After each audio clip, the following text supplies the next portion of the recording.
boy Vexyz, the lurking legend, but y'all can just call me Vex.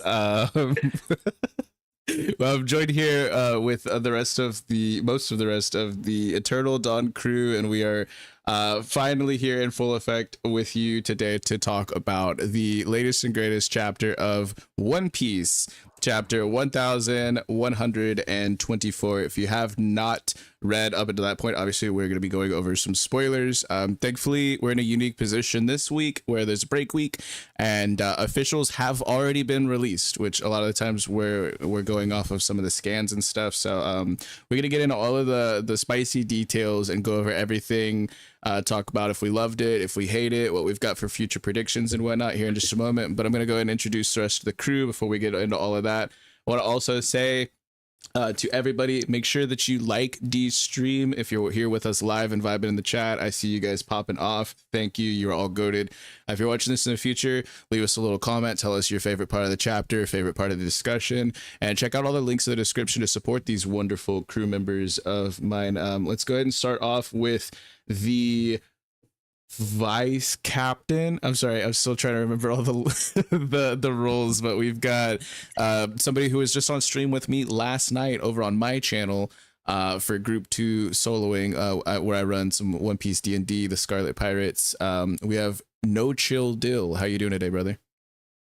Yo, what is up? It's your boy vexyz, the twerking legend. I'm here once again for another One Piece review. No, I'm actually doing pretty good. I am NoChillDill of the Eternal Dawn server, also known as NoChillDill of Group 2, no relation.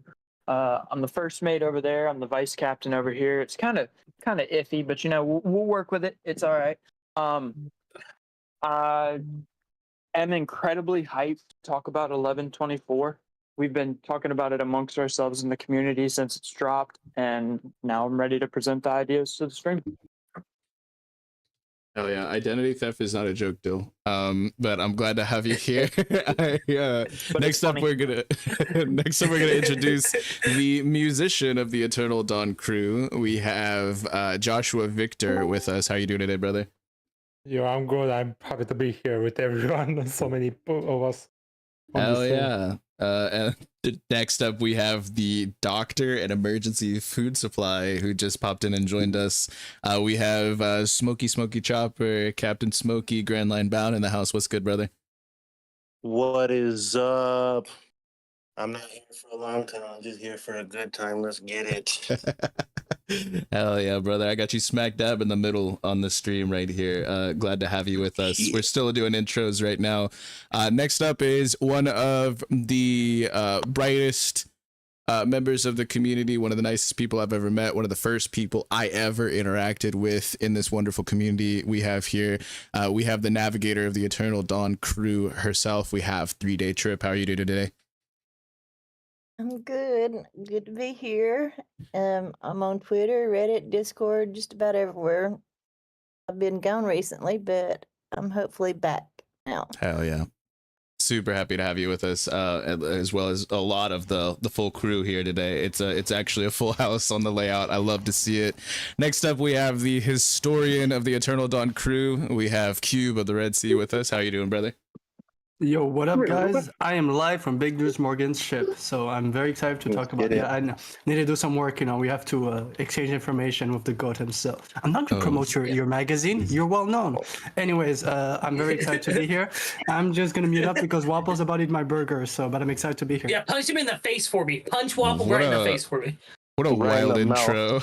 And then last but certainly not least, guys, we have the captain himself of the Eternal Dawn crew, somebody who I love like a brother, one of my absolute best friends and one of the absolute goats in the community. We are joined by the one, the only, the man, the myth, the legend himself, Straw Hat Lucas. How are you doing today, brother?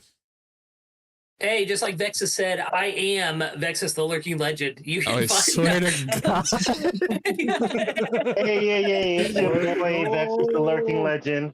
We're not doing this again. We're not doing this again. It's your boy vexyz, the lurking legend. This is the last Hunger Games all over again. I am Straw Hat Lucas, captain of the Eternal Dawn. I'm so happy to have almost a full, like the full crew here today. I think we're only missing Fritz and Tree. So it's such an amazing time, such a good way to start off this stream on chapter 1124. It was a short chapter, but I'm sure we all got a lot to say on it. We've been cooking on it. We wanted to wait for officials because that Zoro translation was a little weird in the scans. Oh my god. It was a little weird in the officials too. Yeah, it was. We're gonna get there. The first thing I do want to bring up the stream, though, guys, is when I was reading 1123, when I read the 1124 officials, I reread 1123, and I noticed when they talk about going off to Elbaf, Usopp specifically said that he was going off to his dream. What do you guys think the possibilities of Usopp being the first Straw Hat to achieve his dream in the story is? Because we are in the final saga now. I'll let everybody. Also, shout out Lonely Mage in the chat. Shout out Ganges. Shout out Growth. Shout out Knack. We shout out everybody. Everybody's in the chat today. Let's shout out JJ. If JJ's in the chat, shut up. Shout out Mars. Now we ain't shouting out Marth. He called me a liar when I said that we were live. Oh my goodness. No, but we ain't shouting out the tomatoes. I had some technical difficulties right before stream. Sorry, but we got it figured out. To answer your question, Lucas, I think that honestly, I think Usopp is a contender for somebody who has already accomplished their dream. He just doesn't realize it himself yet. You know what I mean? Vex gets it, bro. Vex understands. Vex truly understands. He truly understands. What was I telling you, Lucas? What was I telling you about? That's exactly what Smokey said to me. Exactly. Yep. Also, I'm gonna add with that is also I think Usopp is one of those rare characters, and that's the purpose of him in the crew. He's the one who has also the ever-changing dream. Whenever he goes somewhere, remember Jaya? He made the whole Nolan story his dream. Mm-hmm. So he really gets. I think like for Usopp is like I think more Usopp is he will have his dream, capital D. But I do see what you guys are talking about that in Elbaf he's gonna reach a dream. But I think Usopp is one of those characters who is going to understand the most important dream of them all. Like he'll have the most important dream because of that. Yeah. Okay, this is everyone's story. And choosing what to go after. Like I specifically worded it that like I think he's accomplished his dream. I just don't think he recognizes that, yet. But I think he doesn't believe it. I mean? The last step is him believing it. And exactly.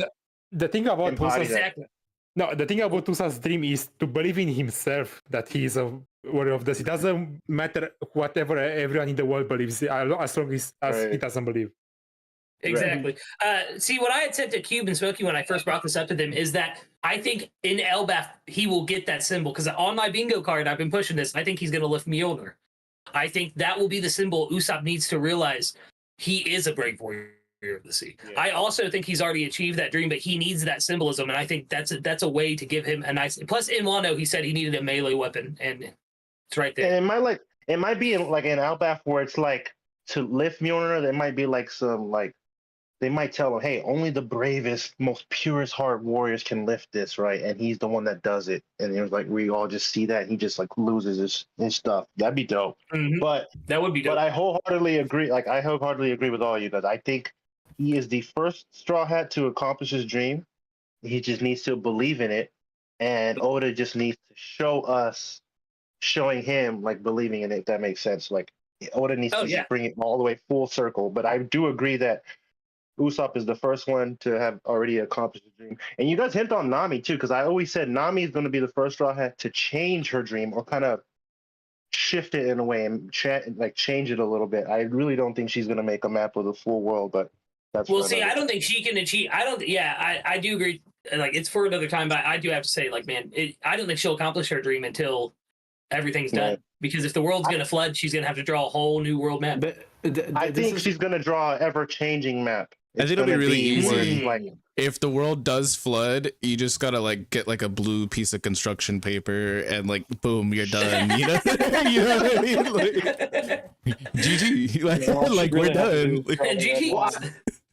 No, honestly, I was going off the all jokes aside, I was going off the premise of like preservation. I think the Straw Hats are gonna find something, and Nami's gonna be like, you know what? I don't want to make a map. So some things don't need to be explored. So right? Some people don't need to find the One Piece. You have to find it on your own. I'm not going to make a map that's going to. So with that in mind, I think, and it's very important if you look at dreams among the Straw Hats. And I always said the most important one now in the story is Chopper, Nami, and Sanji, and they naturally honed on to this. So Decoys, let's go. I don't think their dreams are going to change. They're supposed to represent dreams of the past. Basically, by instinct, people know they hone to those dreams because they know they're going to be wanted. So I think it's one of those dreams where it's not their dream. It's a dream of the many behind them, and they're just the new candidate. It's a bit like the Nika fruit. Predetermination. Yeah, well, like that. on. So I do feel for me that Nami's dream with Sanji and Chopper's dream might be one of the dreams that might evolve a bit, but compared to all the other ones, will stay to its core. There's something. Use a good word. What if use a good word? Not change, evolve. That's a well. good What word. if we think about not necessarily changing the dream itself, but changing some of the parameters within it? Like when you think about like what the word world means. Like some like on a sentimental level, like I don't know, there's like a lyric, that I like a lot, and it's like the whole world fits inside of your arms. What does she mean by map of the whole world? Oh my gosh, she's just gonna draw the straw hats at the end. Don't make me cry, Vex. Maybe I will. Maybe I will. But I don't know. I think that would be. I think that's more realistic to me than her actually. Like that's more realistic to me than her actually like changing like her like the full scope of her dream. It's just like redefining the terms within it. You know what I mean? I think that's like very Oda. Like he likes to do wordplay, and like I think that's where I see that happening. If it happens, you know what I mean? And I agree with you guys with that. And I do believe after he meets Yasop, he will be able to hone to his dream, because there's something with Usopp. Everyone in their flashback, their dream are connected to someone in their flashback. Usopp is the only one who adopts his dream based on people he's met, but in the flashback, the main man of his life, the main legend to follow was Yasop. So I feel like not Yasop will inspire him for that dream. Maybe seeing who Yasop truly is will make Usopp want to be a better man than him. That narrative. So I do feel like in Elbaf, he will be able to mark what is exactly the dream he needs to go after. Do we all think that they're gonna cross paths at Elbaf? It's pretty much certain now. Or what do you guys think about that? Like them crossing paths, Yasop and his son. You think they will cross at Elbaf or? No, I don't know. Did Shanks and his crew leave? Didn't they leave Elbaf? Yeah, they left. Yeah. Nobody's stopping them from coming back. I'm just saying. That's true. That is true. I mean, there might be one pirate crew that stops them from coming back to Elbaf. The Blackbeard pirates. Well, they're doing their own thing though too, and they're split up. I don't know. The story can change so much. Like we could still go back to Wano. I think that we just really don't know what the world's. That's something that I feel like we can get into a little bit later. We spent a good amount of time talking about like things that aren't the chapter, but like we could get some more Elbaf like predictions. we don't know a lot right now. There's very few things that we do actually know, and we were given a little bit of that in this chapter that we got. But there's still so much that's up in the air. Like what we end the chapter on is like a hugely divisive topic as well. So I don't know. Like, literally anything can happen. Oda has subverted so many expectations so many times again. And like some of us, myself included, are not fully on board with the fact that we actually will end up at Elbaf next. So I don't know. Maybe we'll see.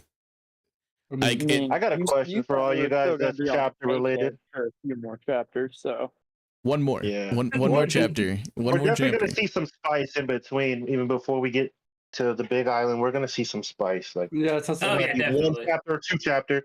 But I got a question that pertains to the chapter because I got cooked for giving slander to this particular character by a lot of you guys in the chat. Even start. I know. Yeah, the ultimate defense. It was deserved. What do you guys think, Sentomaro? You think Sentomaro's he's kind of following the strides, or he's going to veer off and do his own thing? Like, what do you guys think is going to happen? I think he's made a promise to somebody who is now no longer with us, presumably, or at least as far as he knows. And I think he is going to continue to look after the pacifistas, and that the pacifistas are going to act separately from, like, this is just a possibility. I don't actually I'm not fully on board with it, but Bonnie can literally just at any moment be like, y'all don't listen to the world government anymore, and then they don't, so like I feel like there's a bond there that is very strong, and I think that the bond between Sentomaru and Kizaru has definitely been severed at this point. Mm-hmm. Yeah, you have to. Once he shot Vegapunk. Yeah, and also add, in parallels, the two arcs before we met Sentomaru, the two arcs, Sabaody and Return to Sabaody. Caribou is introduced based off, we saw that inspiration cover art of Che Guevara, the most famous revolutionary in our real world. And he was introduced in Sabaody, where Kuma came in saying, I'm a leader of Revolution Army. So I don't know how it would go in the story, but it would make sense that Setsumaro finds his way towards the Revolution Army. The one organization that he wanted to join, but didn't because of money, because of his science. Right. Ooh. You know, that's because Vegapunk had ties to them as well. So and Vegapunk being his uncle would have spoke highly of Dragon and the Revolution Army. So I can definitely see that is a possibility. I didn't even think of that, Cube. That's good. Yeah. Well, regardless of whatever possibility, I think Vex hit the nail on the head, where it's like he seems like a type of character that's gonna withhold a promise regardless, right? And like that's just that type of person he is. So I do see him doing something with the pacifistas, or even like I said, maybe he could be following, trying to track down the Straw Hats because he wants to protect Lilith. Might be the last Vegapunk or whatever. Like I don't know what he knows right now because he got like thrashed, so he couldn't missed out what happened. But he is definitely going to keep withhold that promise to Vegapunk. I think it's just so like him. You know what I mean? Defense. He's going to be the defender, maybe to Lilith. Once he finds out Lilith is alive or whatever. Ooh, yeah, true. He could be going for Lilith as well. He's like, you know what? My job was to protect Vegapunk, the main Stella, but now that Lilith is the only one around. And also the parallels of Sabaody. Yeah. I feel like in this arc, the Hachan was Sentomaru. Someone that was introduced as an enemy, but when you go deeper into it, he doesn't have bad intention. He doing his job, man. He's on the wrong side of the Hold fence. on. Are you telling me that Sentomaru is going to open up his own takoyaki stand? Let's go. Let's get it, son. I love Hachan. I love me some Hachi. But yeah, because I always wonder, like, what is up with Sentomaru? Like, Oda showed him for a reason. I feel so bad for him, even though I was slandering him in the chapter. He's sitting there just crying by himself. I'm just like, oh, like, man. He's lost everything, man. He's had a rough life. He lost his grandpa. He had a rough life before that. He lost his grandpa. He lost his uncle. Like, he has lost everything. Yeah, that's his uncle. Uncle Kizaru. Yeah, that's my uncle. But Mark, you are killing me in this chat, dude. I know, I've been laughing so hard. But I think that like with the Kizaru stuff, like if since we are kind of talking around it right now, like how did that panel make y'all feel? Like with him like telling off Akainu, like I think I didn't. Sorry, go ahead. I was just gonna say I think that's like Oda saying, you know, he's at his wit's ends with all this stuff. You know what I mean? He's close to going rogue. Maybe, I don't know. We haven't seen him get emotional like that, where he was just like, you know, he's like, I killed my boy, bro. What do you want me to do? You know? Shit hit so hard for me. Like I loved it. Yeah, it's such a good moment. I didn't get the chance to edit and post my chapter reaction this week just because of personal stuff going on. But in that reaction, like I was silent for that whole part. Like because usually I read out the chapter and like talk about what's going on and stuff. I was quiet because it hit me. I've heard so many people. Oh, go ahead, Cube. So, I was just gonna say I'm so happy because I think you've heard me spit for the last few months about that. And there's certain characters, Dragon, Akainu, Kizaru, Kuzan are the best example. The entire pre-time skip, they were showing to the same context all the time. And I do like now that Oda is showing that he's been tricking us. Like, Dragon always looking serious, but then we see him in this flashback with Kuma. He has a Luffy side to him. Akainu, throughout, even before the events that happen now, his discussion about Fujitora and Green Bull, putting aside his absolute justice to protect his friends, especially Fujitora, putting the blame on all of them when he knows the real truth. I like this, and now we're seeing of Kizaru as well. Kuzan was the first one we saw that showed a different side of himself a bit earlier. So I'm quite happy because it is changing the feel. Like some of us are realizing we don't really know those characters that well. We just know a side of them. It's really interesting because seeing Kizaru, like he's been my favorite, like other than maybe Fujitora, he's been like my favorite admiral since pre-time skip before we had Fujitora. And like there's so much more depth that we've been getting to him this entire arc. And anybody who is like slandering my man, you know, earlier, I'm like, I'm sorry, you'd be looking foolish right now. But there's also, the scene wasn't just a Kizaru W. Like we got more depth from Akainu, which is something that is essential to make him like The brother. like an end game, like, you know, figure like we know he's going to be. And I've been waiting for this. Like, first we saw him not behind his desk when Kuma was climbing up the red line, and I was like, this is huge. This is his actual character movement. Bro, He's up got there just waiting. Yeah, we didn't even have confirmation that homie had legs post time skip. Like, because like we knew Kuzan. No, we knew Kuzan. We knew Kuzan lost one. What if he did? So that's like that'd have been so dope. Oh my god. But no, like, imagine. So dope. Vex said homie didn't have legs. No, like, it could have been. You know? Let's go. No, but like Kuzan lost one in the fight, in their 10-day fight at Punk Hazard. He could have lost, you know, one or two, you know, but like we actually saw him like not behind a desk like during those Kuma chapters, and that was peak. And now we're actually seeing like some more like him actually showing emotions, because he's been this ruthless, cutthroat, leave no survivors, I don't need weak Marines like you type of vibe this whole, and then we actually see him like actually like being having a bit of compassion and apologizing for his lack of consideration. And like there's that depth there, that it's not just Kizaru's moment, and I really love that. Like, I needed that. Yeah. Also, like I said, I've been saying it all week. 1 second, Cube, I'm so sorry. I'm not finished. But the brother that Akainu used, I've been saying it all week, man. In the Japanese, it's the exact same term that Luffy used for Ace. And that just, that means so much. But yeah, go ahead. One word changed his personality. Can we just soak that in for a second? Actually, I'll say this even better. It's when he spoke to the inspector. If you analyze it, that changes personality. With at Bingo Vegad, this arc changed. I agree, but Bingo, this arc, he's been talking differently. Well, and it's something Oda set someone up. made a short about it. Yeah, setting up the side of Akainu.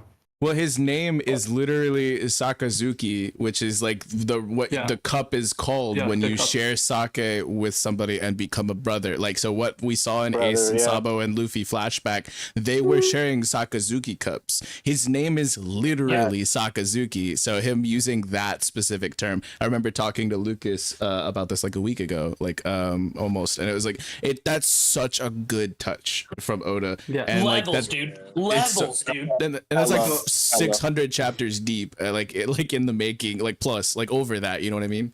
Dude, wherever we're at, when we finally see the One Piece, let's all drink a cup of sake together. So also with this chapter, it's something I've always wondered, if Vegapunk's arrest and the stop of Mads could have been what made Kizaru an admiral.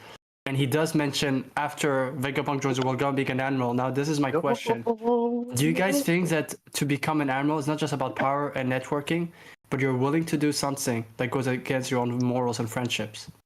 Like, what if Kainu and what if Kuzan became an admiral because what he did to Ohara? They knew how close he was to those people, but went through it. So now I'm wondering, now with the admiral thing, it's like it's a bit of a if you're willing to bloody your hands, you know? Well, like think about like darken your soul.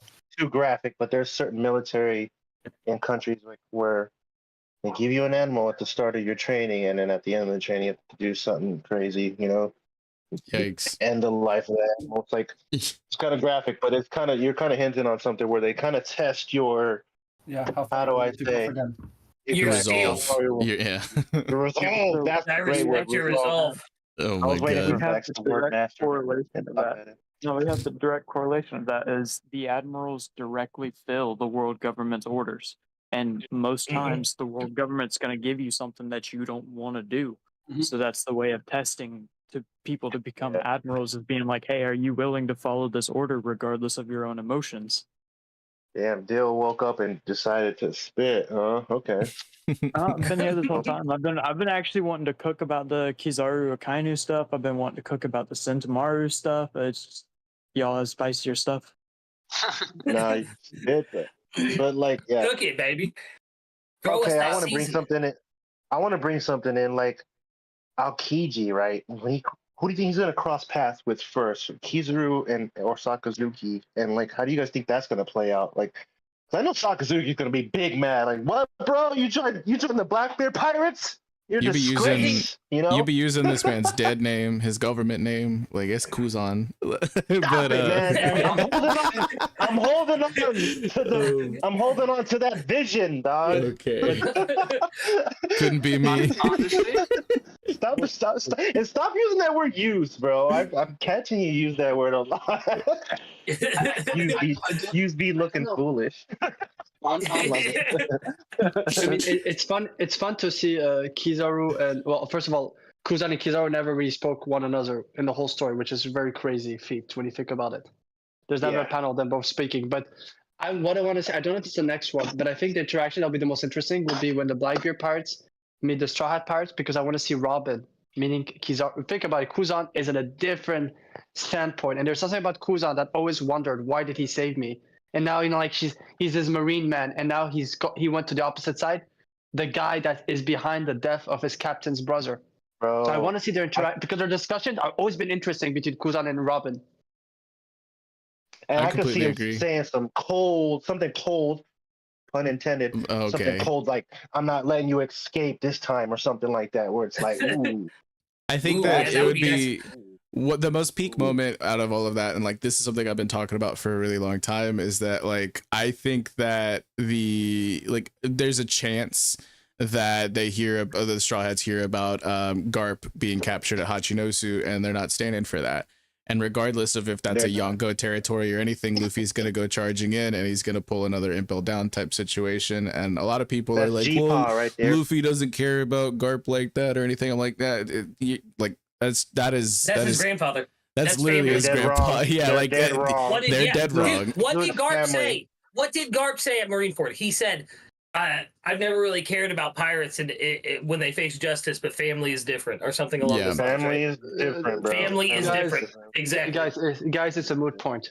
Luffy is very close to Vivi, but is not to say the relationship with Garp. The moment he heard about Vivi, he was willing to go to Marijoa. It's just his vice captain at the time put his foot down. Yeah, and I think that would be the perfect way of establishing Blackbeard as like an actual threat to the Straw Hat Pirates, because right now none of them really have like a truly strong and compelling like except for Luffy, opposition to them on the level that like an end game villain deserves. You know what I mean? Like Luffy doesn't like Ace was already gone before like yes there's a lot more that played into effect there, but he saved Ace. And I feel like a lot of the opposition that he had towards Blackbeard in that whole moment was then shifted to Akainu, because Akainu's the one who, you know, like spoilers if you haven't seen Marineford, but like it's different because although Blackbeard is the reason why Ace got put in the situation, Luffy succeeded. Luffy saved Ace. That was done. And like Luffy is the type to kind of wash his hands of situations like that, but then everything happened with the Kainu, and I feel like a lot of that got transported over into that, but like that's beside the point. I think it would be really cool if we did get like a little mini Hachinosu jailbreak arc for Crash Out for Garp, and if Luffy did have a rematch with Kuzan, because we did just see him beef with an admiral, and we know Luffy is on or above admiral level casually. And seeing like Garp versus Kuzan was also like super peak, and like I think like Luffy has gotten straight folded. Of making enemies. Yeah, but he's gotten absolutely folded by Kuzan in the past, and I think it would be really, really something to have his get back. You know what I mean? Hell yeah, they all got folded, all of them. For me, I'm making a prediction. I think this is the one thing that's missing for Luffy to really go after Blackbeard. And it's crazy because it's the one thing that Crocodile and Kaido and Doflamingo did. When you affect with people's most natural resources, home, island, food, you know what I mean? Like in Alabasta, that's what really drove him crazy. It wasn't just a friend, and he does believe in free will, but he doesn't like and that's why Doflamingo, Crocodile, and Kaido really push him to the edge. It wasn't just them being horrible people to prove he's close to. He's basically they are immoral. Like for him, eating is the basic necessity for everyone. So I think if Blackbeard has a storyline where Luffy hears something, that will be the last straw. I'm going after you. Yeah, you're done. Especially like if starvation. If he's a tyrant to any city or island or anything like that, He is. He's the tyrant of Hachinosu right now. He's the one in control of Hachinosu. Yeah. I mean, but don't forget, but it's Luffy more of needs a party island right now. It has to be like, Yeah, and Luffy has to it's a pirate island. And don't forget, Luffy. ruling Hachinosu oppressively. Yeah. And also Luffy has to witness and his is not about hearing it. It's meeting the people. He's a people person. Otama convinced him. Toto convinced him. Rebecca convinced him. It wasn't, that's why I feel like he's going to meet someone, and when he's going to say what Teach did, he's going to have everything about it. Hearing that he captured Pudding, what he did to his brother, what he did to his grandfather, and then everything's going to come in one go. And then he said, no, there's no more free will now. That I'm going after you now, because he believes in free will to a certain, which is Garp in live action. Yeah. Everybody's been talking about how Katakuri gets back. What if Katakuri comes to Luffy asking for help to get Pudding back? He'll help Katakuri. He straight will. If Kat's like, we got to go get my sister, Luffy will be like, I'm on it. Let's go. I'm on it. Let's go. Yeah, and that could be another reason why we don't go to Elbaf or over to Wano or something like that. It's like, I mean, I think we're going to Elbaf. I just think there's gonna be some pit stops. Is my my opinion. Yeah. Oh yeah, that's what I mean. There's no way we're not going to Elbaf. Dude, this is an American TV show, High School, at the 18th episode of the last season, and there are 22 episodes. And on episode 19, beginning, there's a big drama that happens that puts them in turmoil for 3 episodes. It feels like it. Oh, we're going to Elbaf. We're going to Elbaf. Didn't one of Oda's editors say that the incident hasn't even happened yet? Like just 2 chapters ago, he was like, the incident hasn't happened yet. Have you guys heard Mac's crazy theory about what's going to happen?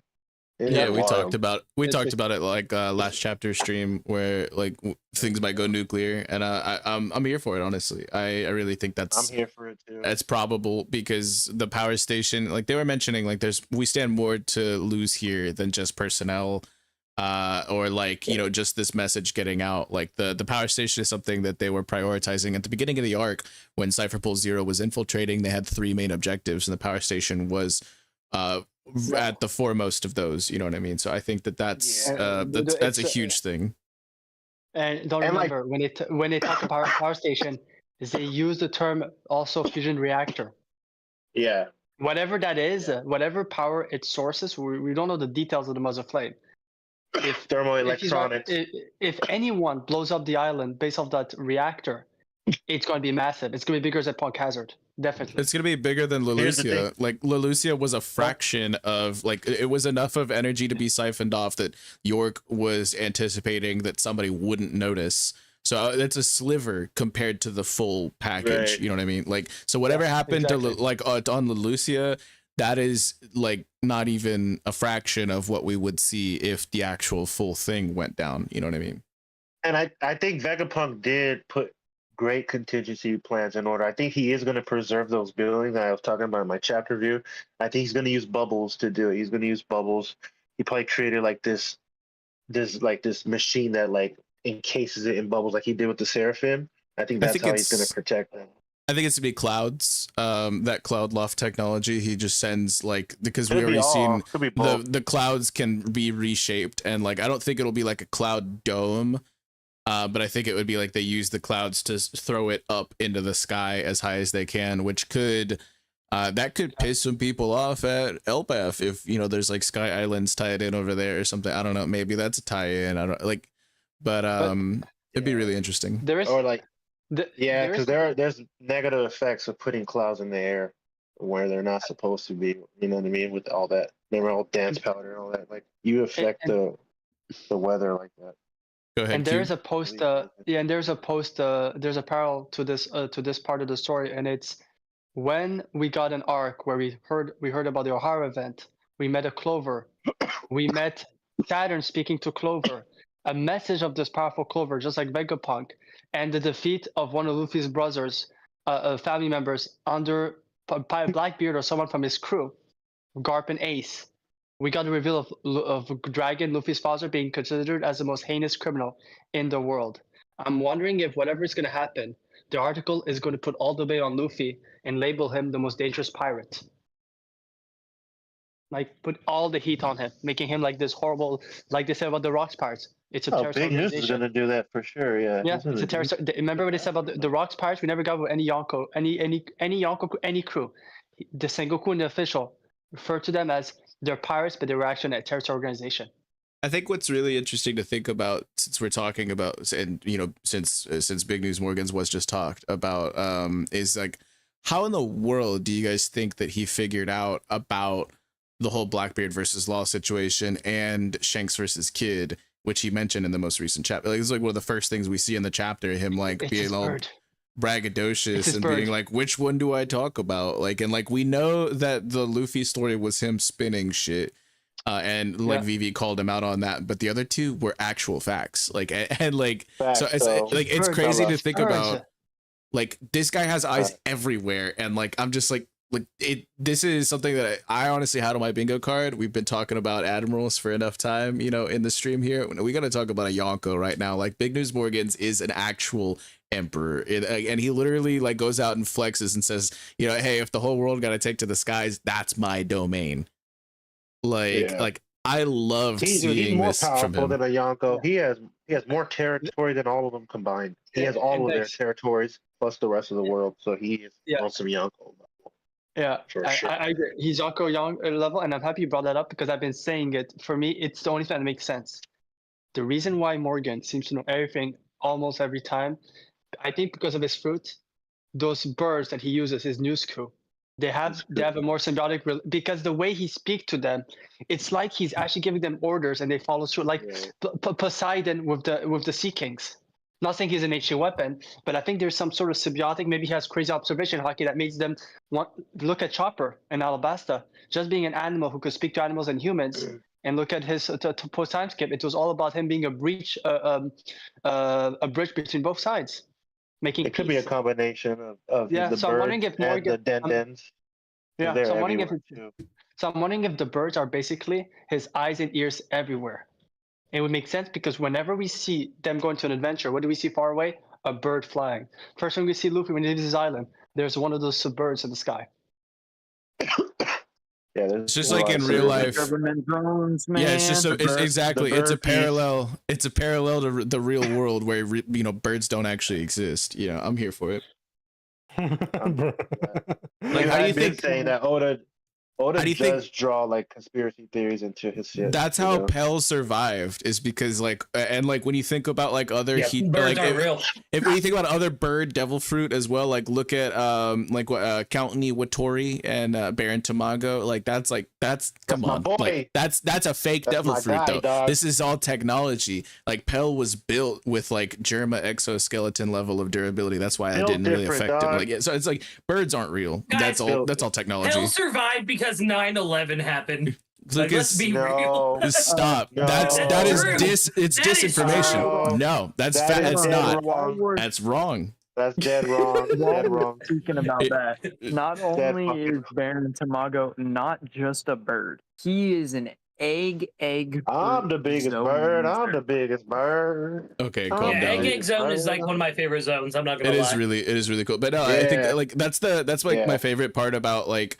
We still don't have so much that is let me wrench up Dak real quick. Shout out to Dak Saki in the chat. But wrench that boy up. All blue gang, let's go. It's really crazy to think about how much we still technically don't have from Big News Morgans, but I loved getting that in this chapter about him just being like, oh well, you know, if the whole world's about to go sky high, like, you know, that's my area. That's like I'm the expert in the sky. I'm a bird, bro. I'm a bird. Like, the fact He's that like a bird. Okay, I'm gonna have to turn you down. I only want to do the news too. All right, yo. Sorry. So it's like it's really interesting that like it blows my mind that he was able to know about the law situation and the kid situation when like we didn't like. A theory that I cooked on a long time ago and I kind of abandoned it is like, what if like what we see in the panels and stuff like that when we see these certain instances happening in between arcs is actually what Big News Morgan sees. So like the panels where we see Kid pulling up, did Big News Morgan see that, and we're seeing it through like the perspective of one of his drones, like, you know, like if that's what they really are or something. Dude, that's spicy. Yeah, and so like what if like when Blackbeard was like stancing up with Law, like it's actually what the birds are seeing, and so like that's how he gets his like real-time information feed. And so like, I don't know, like that knows. That would be so cool to me if like I'm still dying up. He's saying that so loud, dude. Like hurt my ears. Yeah, y'all gotta not be louder on stream than y'all were during the sound check. And like Smokey is excused because he wasn't there for the sound check, but the rest of y'all, like, come correct. Are you saying I should shout right now? Oh my god. Shout. Let it all. Okay, calm down, I y'all. would say this. I would say this, and it's very interesting because the Sengoku, Shanks, and Dragon do that all the time with the newspaper. I'm wondering if also Big News Morgan talks to other people in like certain organization. Like best example, I would give Dragon and Sengoku, but in different ways. Like they exchange, because it's weird how everyone else seems to know something about Luffy, but just looking at the newspaper. Like it's a code. No straw hat on the bounty. Why did Big News Morgan do that? Both Ivankov, Dragon Ivankov tell Kuma, and also we see that with Shanks, something has changed. The only thing that changed I'm telling you guys, there's a White Lotus. There's a White Lotus in the world of One Piece. Oh my god. For me, I feel like Morgan is the most important piece. Illuminati, baby. He's the Roger of this generation. He's the most influential person.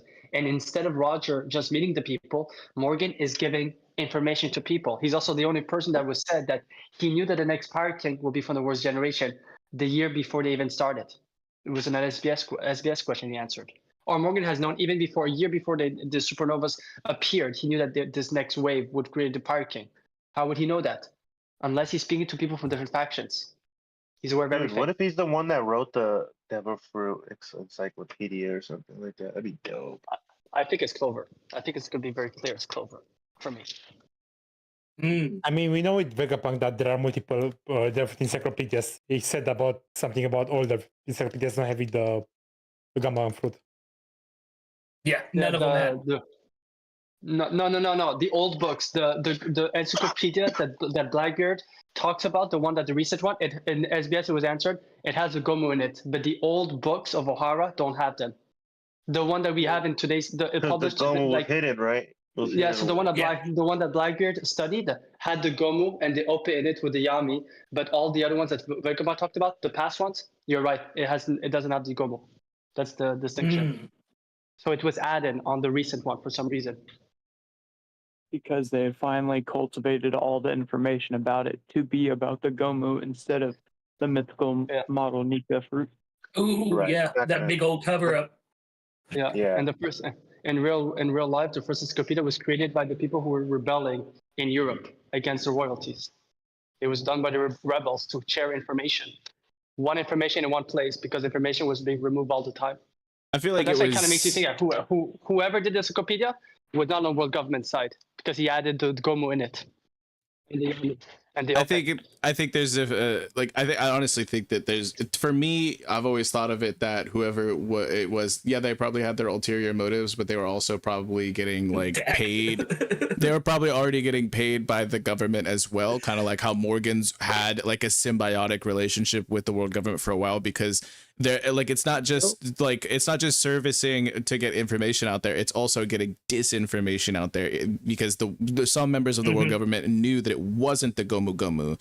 So like I don't know, I feel like it could be like something that's kind of like on the line of world government affiliated, but also still serving like some other informative front, but like just like Big News Morgan's, so it could actually, but like, and the crazy thing is that somehow Morgan's was at the age of like 14 or something like that, able to report. He was able to report on God Valley like 39 years ago or some shit. So like, I don't know, who knows? Crazy. And also that's very interesting with that recent encyclopedia is that the Ope, the Gomu, and the Yami are the only one that we know of that has all the name, description, a sort of price for it, and an image for it. Like it's very detailed for those three ones that is described. So that's what I've always said. Whoever is writing it, he wrote the Gomu to a certain ways that people would people looking for it would know it is that one, but those who don't know about it wouldn't want to be attracted by it. Yeah. What if I just had an crazy. idea? What if big news is just like a title that's passed down, and like like it was like what Like if James Bond. like, Yeah, what I've if heard that take before. It's It makes me think like it's possible for sure. I mean, because what we know now is that big news was, like Kube said, like 14 years old, fucking reporting on God Valley. That is Right. wild, man. Damn, that is Lucas, wild. we made A it like 14-year-old 45 whole kid. minutes. Before I curse, let's go. Actually, it's quite You're interesting the man, because Q, Lucas. there's You're the man. Thank you. there I've been working on there is- self-control. there's a French literature that Oda, I'm sure, has read when he was younger, who wrote stories. And that story has never been found in One Piece, but most of his stories you can find parallels in One Piece. And the one you're talking about, like he did an exact same story where a journalist has a pen name, but it's passed on by people and they think it's the same person. I'm And just interesting enough, the name of imagining. that character, the nickname is Bellamy, Oh my but not goodness. Bellamy it's Bellamy as good friend. Bellamy. Ooh. Bellamy. I think that it's so funny to think about like if Big News like Morgan's as like a little kid like didn't have his devil fruit yet, and in order to pass it on, it was like an All Might situation. Like whoever the previous Albatross user was like plucks out a feather and it's just like, here, eat this. Like I don't know, like Oh, that's 'cause- sick, dude. That's you are the You'll be a hero.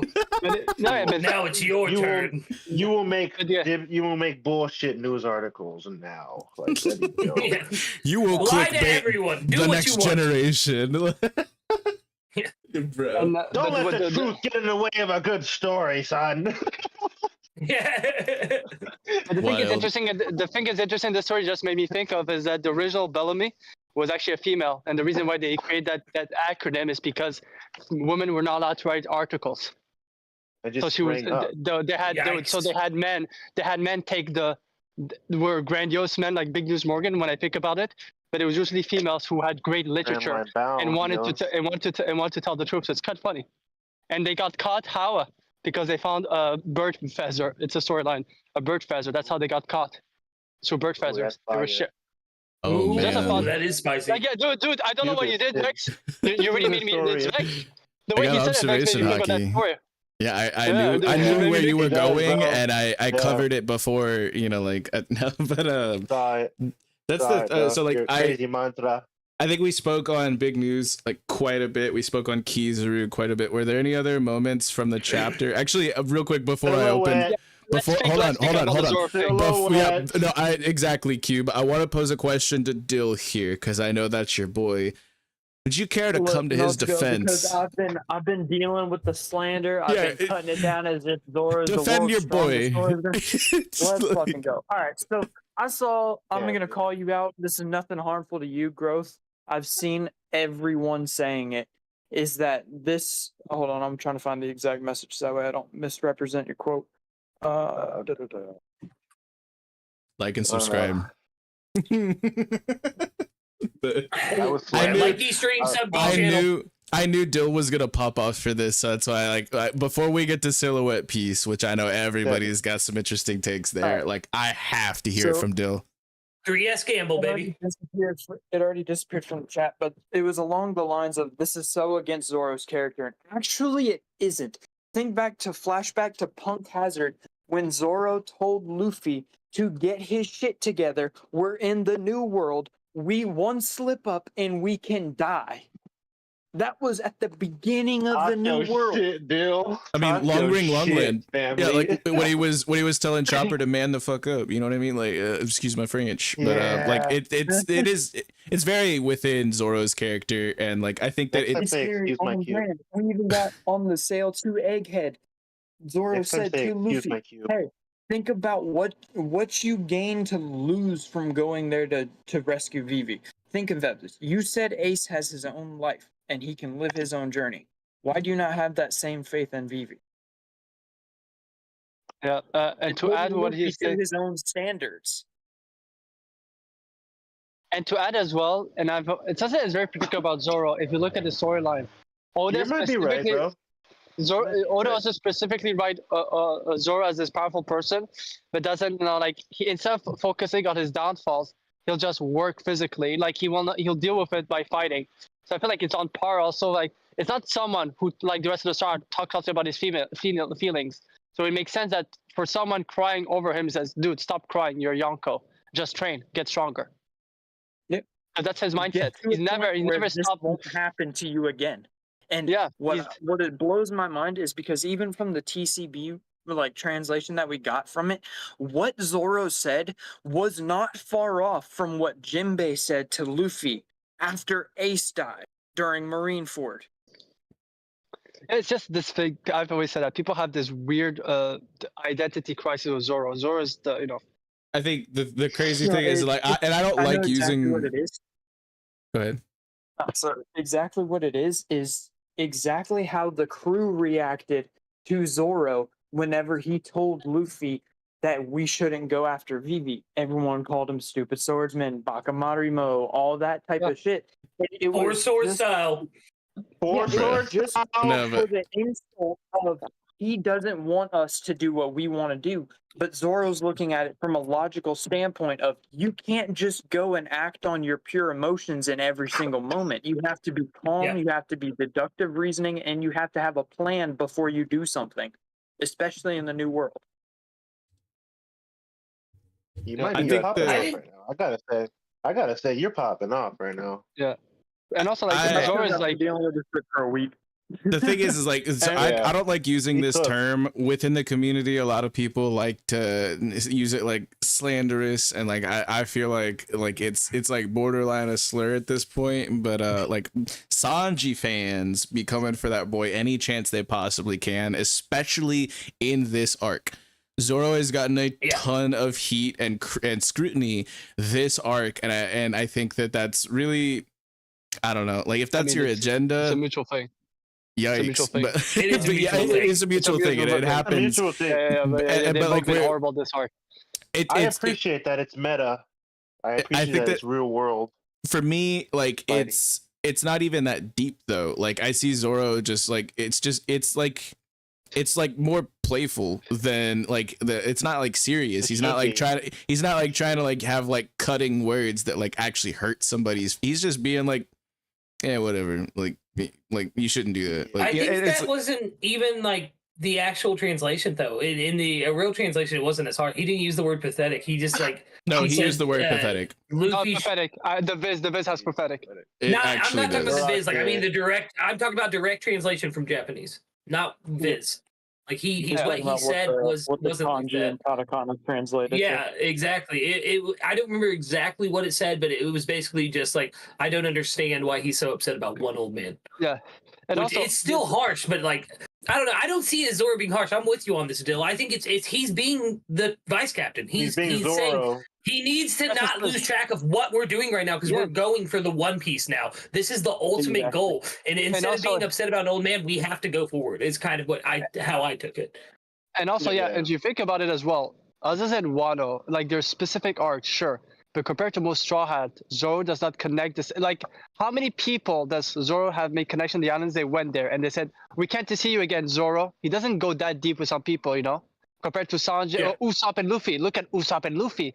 The amount of islands who just want to say goodbye to. So it's also it's in his character to be there for his crew, but he's not a people person. He doesn't go to every person on the island, make those connections. So he's not like in depth to people like it is. He is a hero like of a Straw Hat, but he is more objective on a war. He doesn't think of the battle. He thinks of the war. So for him, don't cry right now because it's going to get worse if you think that crying. For me, it's on par on his character. It just is the way he talks. He's a rough guy. He's a rough guy, edgy. Man. He's a roughneck.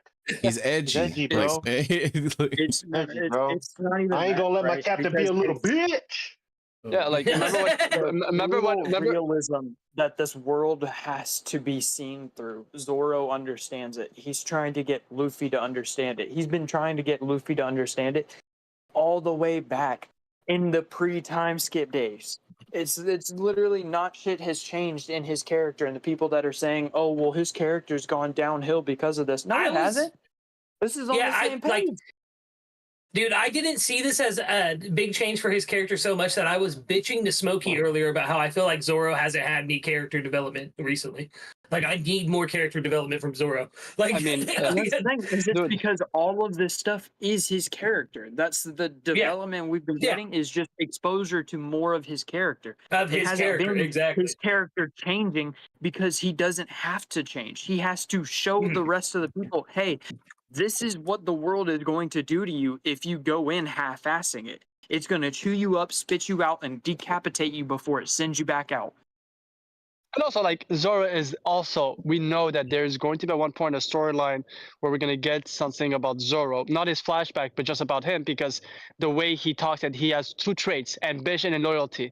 And in any storyline, whenever there's someone who's very ambitious and loyal, that usually have a clash, they have an inner clash at one point. When does my personal ambition clash with the crew's loyalty? If Luffy gives an order with the Straw Hats, in which he sees the crew giving up, let's say for like 5 chapters, something that they found out, all the crews decide to give up on their dreams. What happens to Zoro, who's fighting a dream for 2 people, and one of them is dead? No, like that's why I feel like Zoro also is a specific particular character where we are going to get something, because you say, Lucas, that we haven't had. It's good to. I would like to have character development from Zoro. I say this: between Scylla and Barca, nothing happened. To Wano, it's been very low with Zoro. We've been getting some, but compared to the others, very low. Since Wano, it's been amazing. Agreed. But since Wano, we've been eating with Zoro, and I feel like he's this character where he keeps using Sanji, Usopp, and Sanji, Luffy, and Nami. So we know that most likely it'll be something a dynamic between all 4 of them, and it'll be more Zoro open up about one specific thing. It won't be in depth, but it's in his character. It's just, I've always said that people see Zoro and Sanji. Some of the people are really fans about those 2 characters differently than most people do. Like what we all see, they see other things that we don't see as well. That's a problem. Yeah. And I'll stand on that. I'll die on that hill. I believe. Oh no, yeah, you said it perfectly, brother. Yeah, people see stuff that are not there in the character, and when it doesn't happen, they just loses it. Nak brought up a really good point, and I think that it spawns from that, but moves. Yeah, so like I think that like him reacting the way that he did about Yasuye in Wano is what got him to this sentiment right now. Is he understood that it, you know, like that's what happens when you're dealing with Yonko, which they were in a Yonko territory, and like it actually is development. People just want to see it as like stoicism and want to see it as something that's they see it as low-hanging fruit to slander, and I think that it's actually a lot deeper than that. But like the fact that he did react the way that he did with Otoko and Yasuye, and like in what happened to him, that might have been the moment where he needed to steel himself a bit more and like get to the level of resolve that he now is sending Luffy's way, which I can appreciate. It's just like there's more to it than what people just see in the panel itself, but I think that it does play a little weird in the panel. But like I just see it as heartless. I see it as the Kermit meme. He's literally sitting there sipping out of a mug, like in the panel. That's all. It's like he's just like, it's literally the Kermit meme. Yeah, it's just him being like, but I don't know nothing about that. Like it's not meant to be taken so seriously. Heartless. He's never been like heartless, where it's like, just get on this guy. He's just more like, he knows, man's understood. He understands the assignment. Shout out to Star Knight Andy Licks in the chat. What's good, brother? Like, call him Pandy Licks for that Panda Man theory. That doesn't sound right. That doesn't sound right. So I also have an announcement. Basically, Smokey is going to do the Grease piece. So it's like the Skype review, but in form of Grease. Yeah. And Andy will be playing Sandy. Oh my goodness! Drop a double in the chat for Sandy. Listen, the song I'm gonna write is gonna be called "One Piece Lightning." You're burning up the heat wrap trail. One Piece Lightning. Oh, Piece Lightning. Oh, One Piece Lightning. I'm in for it. I'm here. I'll play Rizzo. For Grease Lightning. Right, absolutely wild. But shout out to all the goats in the chat. We love seeing you all here. We've been cooking a bit. We talked about Kizaru. We talked about Morgans. We're talking about Zoro. Go ahead, Cube. And the one thing I want to say one last thing. The 2 Straw Hats in which defending the Vegapunks, they would not feel that emotional when they're defending them, has to be Brook and Zoro, because people have to remember Brook and Zoro are the ones who barely interacted with them. They were on the ship. until the battle started as well. So for me, it does make sense as well. It's not like Nami, Usopp, and Luffy has been doing those crazy adventures for hours, almost a day with them. Frankie as well. They were out most of the time. It's until Cypherpole came in that they were forced to come inside. So it also makes sense. It also makes sense. So Brook and Zoro were really not interacting with Stella and all the other satellites at the beginning. I mean, we know why Brook didn't care about him. It's because he didn't get to see any of their panties. We know why Zoro didn't care about him. They didn't give him any alcohol. Let's just keep it how it is.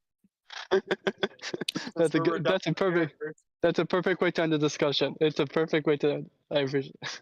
So now I think this is a great, bookend to the Zoro discussion. We've talked about Kizaru, we've talked about Morgans, we've talked about Zoro, and we got to get to the pièce de résistance, to speak in Kube's native language. I wanna get everybody's opinions on Silhouette Piece. Wait. Okay, because since French French culture and One Piece is reconnected to Celestial Dragons, he means I'm from a francophone country. I don't want people to. No, he's from Marie-Joie. Like he's straight up. This man. He's part of the world government. Do not let him lie. Like, there's a reason why he doesn't show us, his camera that much, is because he doesn't want to take the bubble off and breathe the same air as the commoners. But I think the silhouette in the cover story is Vasco shot. There's a lot of people who've been thinking that. Like, I don't think you should be disrespecting people like that, Lucas. But I think I've heard a lot of different responses. That's funny, dude. If that was Vasco shot with his body size, we would only see like a part of his body, like his forearm or something, on the screen. He might be having withdrawals. Can we just talk about Silhouette Piece for a minute? Because I got a few candidates, but I'm gonna let you guys spit for a second because I got some crazy. I'm gonna segue us into. Yeah, I'm going to try to get it on there. I'm going to give my verse. I want to go first with the candidate because I already spit before in the past.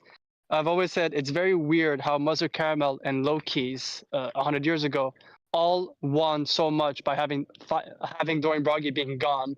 And it just happened that it's an orphan girl, human girl, that was in Elbaf around the same time Mother Caramel was supposed to arrive soon. So I'm wondering, and I've always said that if Loki was behind getting rid of Dorian Broggy, it seems that whoever that person was listening to the point that he had a dead Mushi in. So I'm wondering if that's basically the introduction to Loki. Like Loki listening in, and we know that the Giants of Elbaf have known about the return of the Sun God for almost 100 years now, because the little garden flashback talking about the Sun God. Hold on. So, you think Big Mom is human? Wait, what? You said an orphan human girl was left on the coast of Elbaf. You think Big Mom's human? No. Big Mom was found. Big Mom was 50 years ago. I'm talking about the girl that got. Remember Dorian Broggy, their flashback? There's this orphan girl that walks up to the. Yeah, that tells him, "Oh, yeah, who is the better hunter?" Yeah, I that girl. definitely thought you were talking about Big Mom getting left on the coast of Elbaf being a human. I was like, wait a minute, hold on. No, it's that girl, and we never saw it. Then in Big Mom's flashback, they say that every child on Elbaf are part of Sheep's house. So you know what I mean? Like, it's quite interesting. So if I was wondering, like, what if it's my second candidate, obviously, but I do think that Loki could be a good candidate.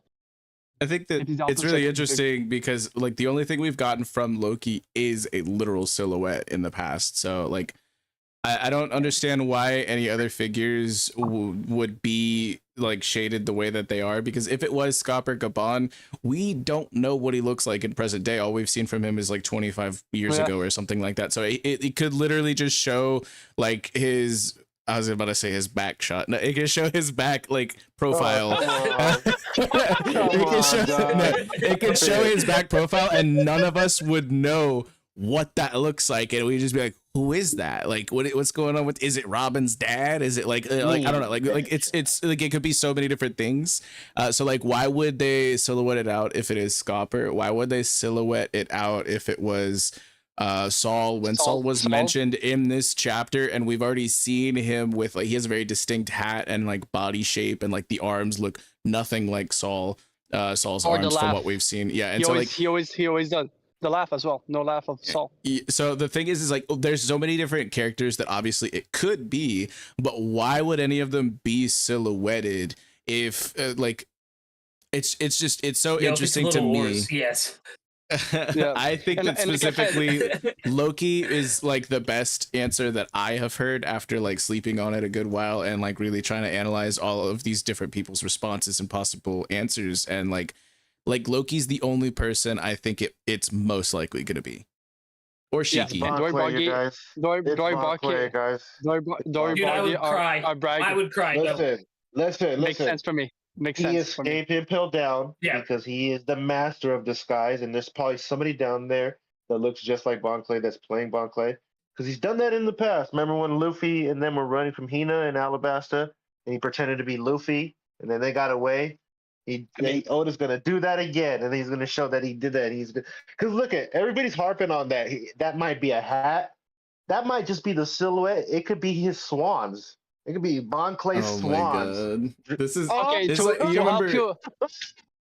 Hold on, you guys remember his swans, dog? Do you guys remember in Wano whenever like some silhouette was walking up and everyone's like, oh, it's Fukurokuju because of the earlobes. No, oh, it's clearly NL because of the earlobes, and it was just like Yamato or something like. It was Oda. Yeah, it was Oda. And I'm just I like, remember people. And there was also play, dog. There was also a fake spotter saying that something fell from the sky and had huge earlobes.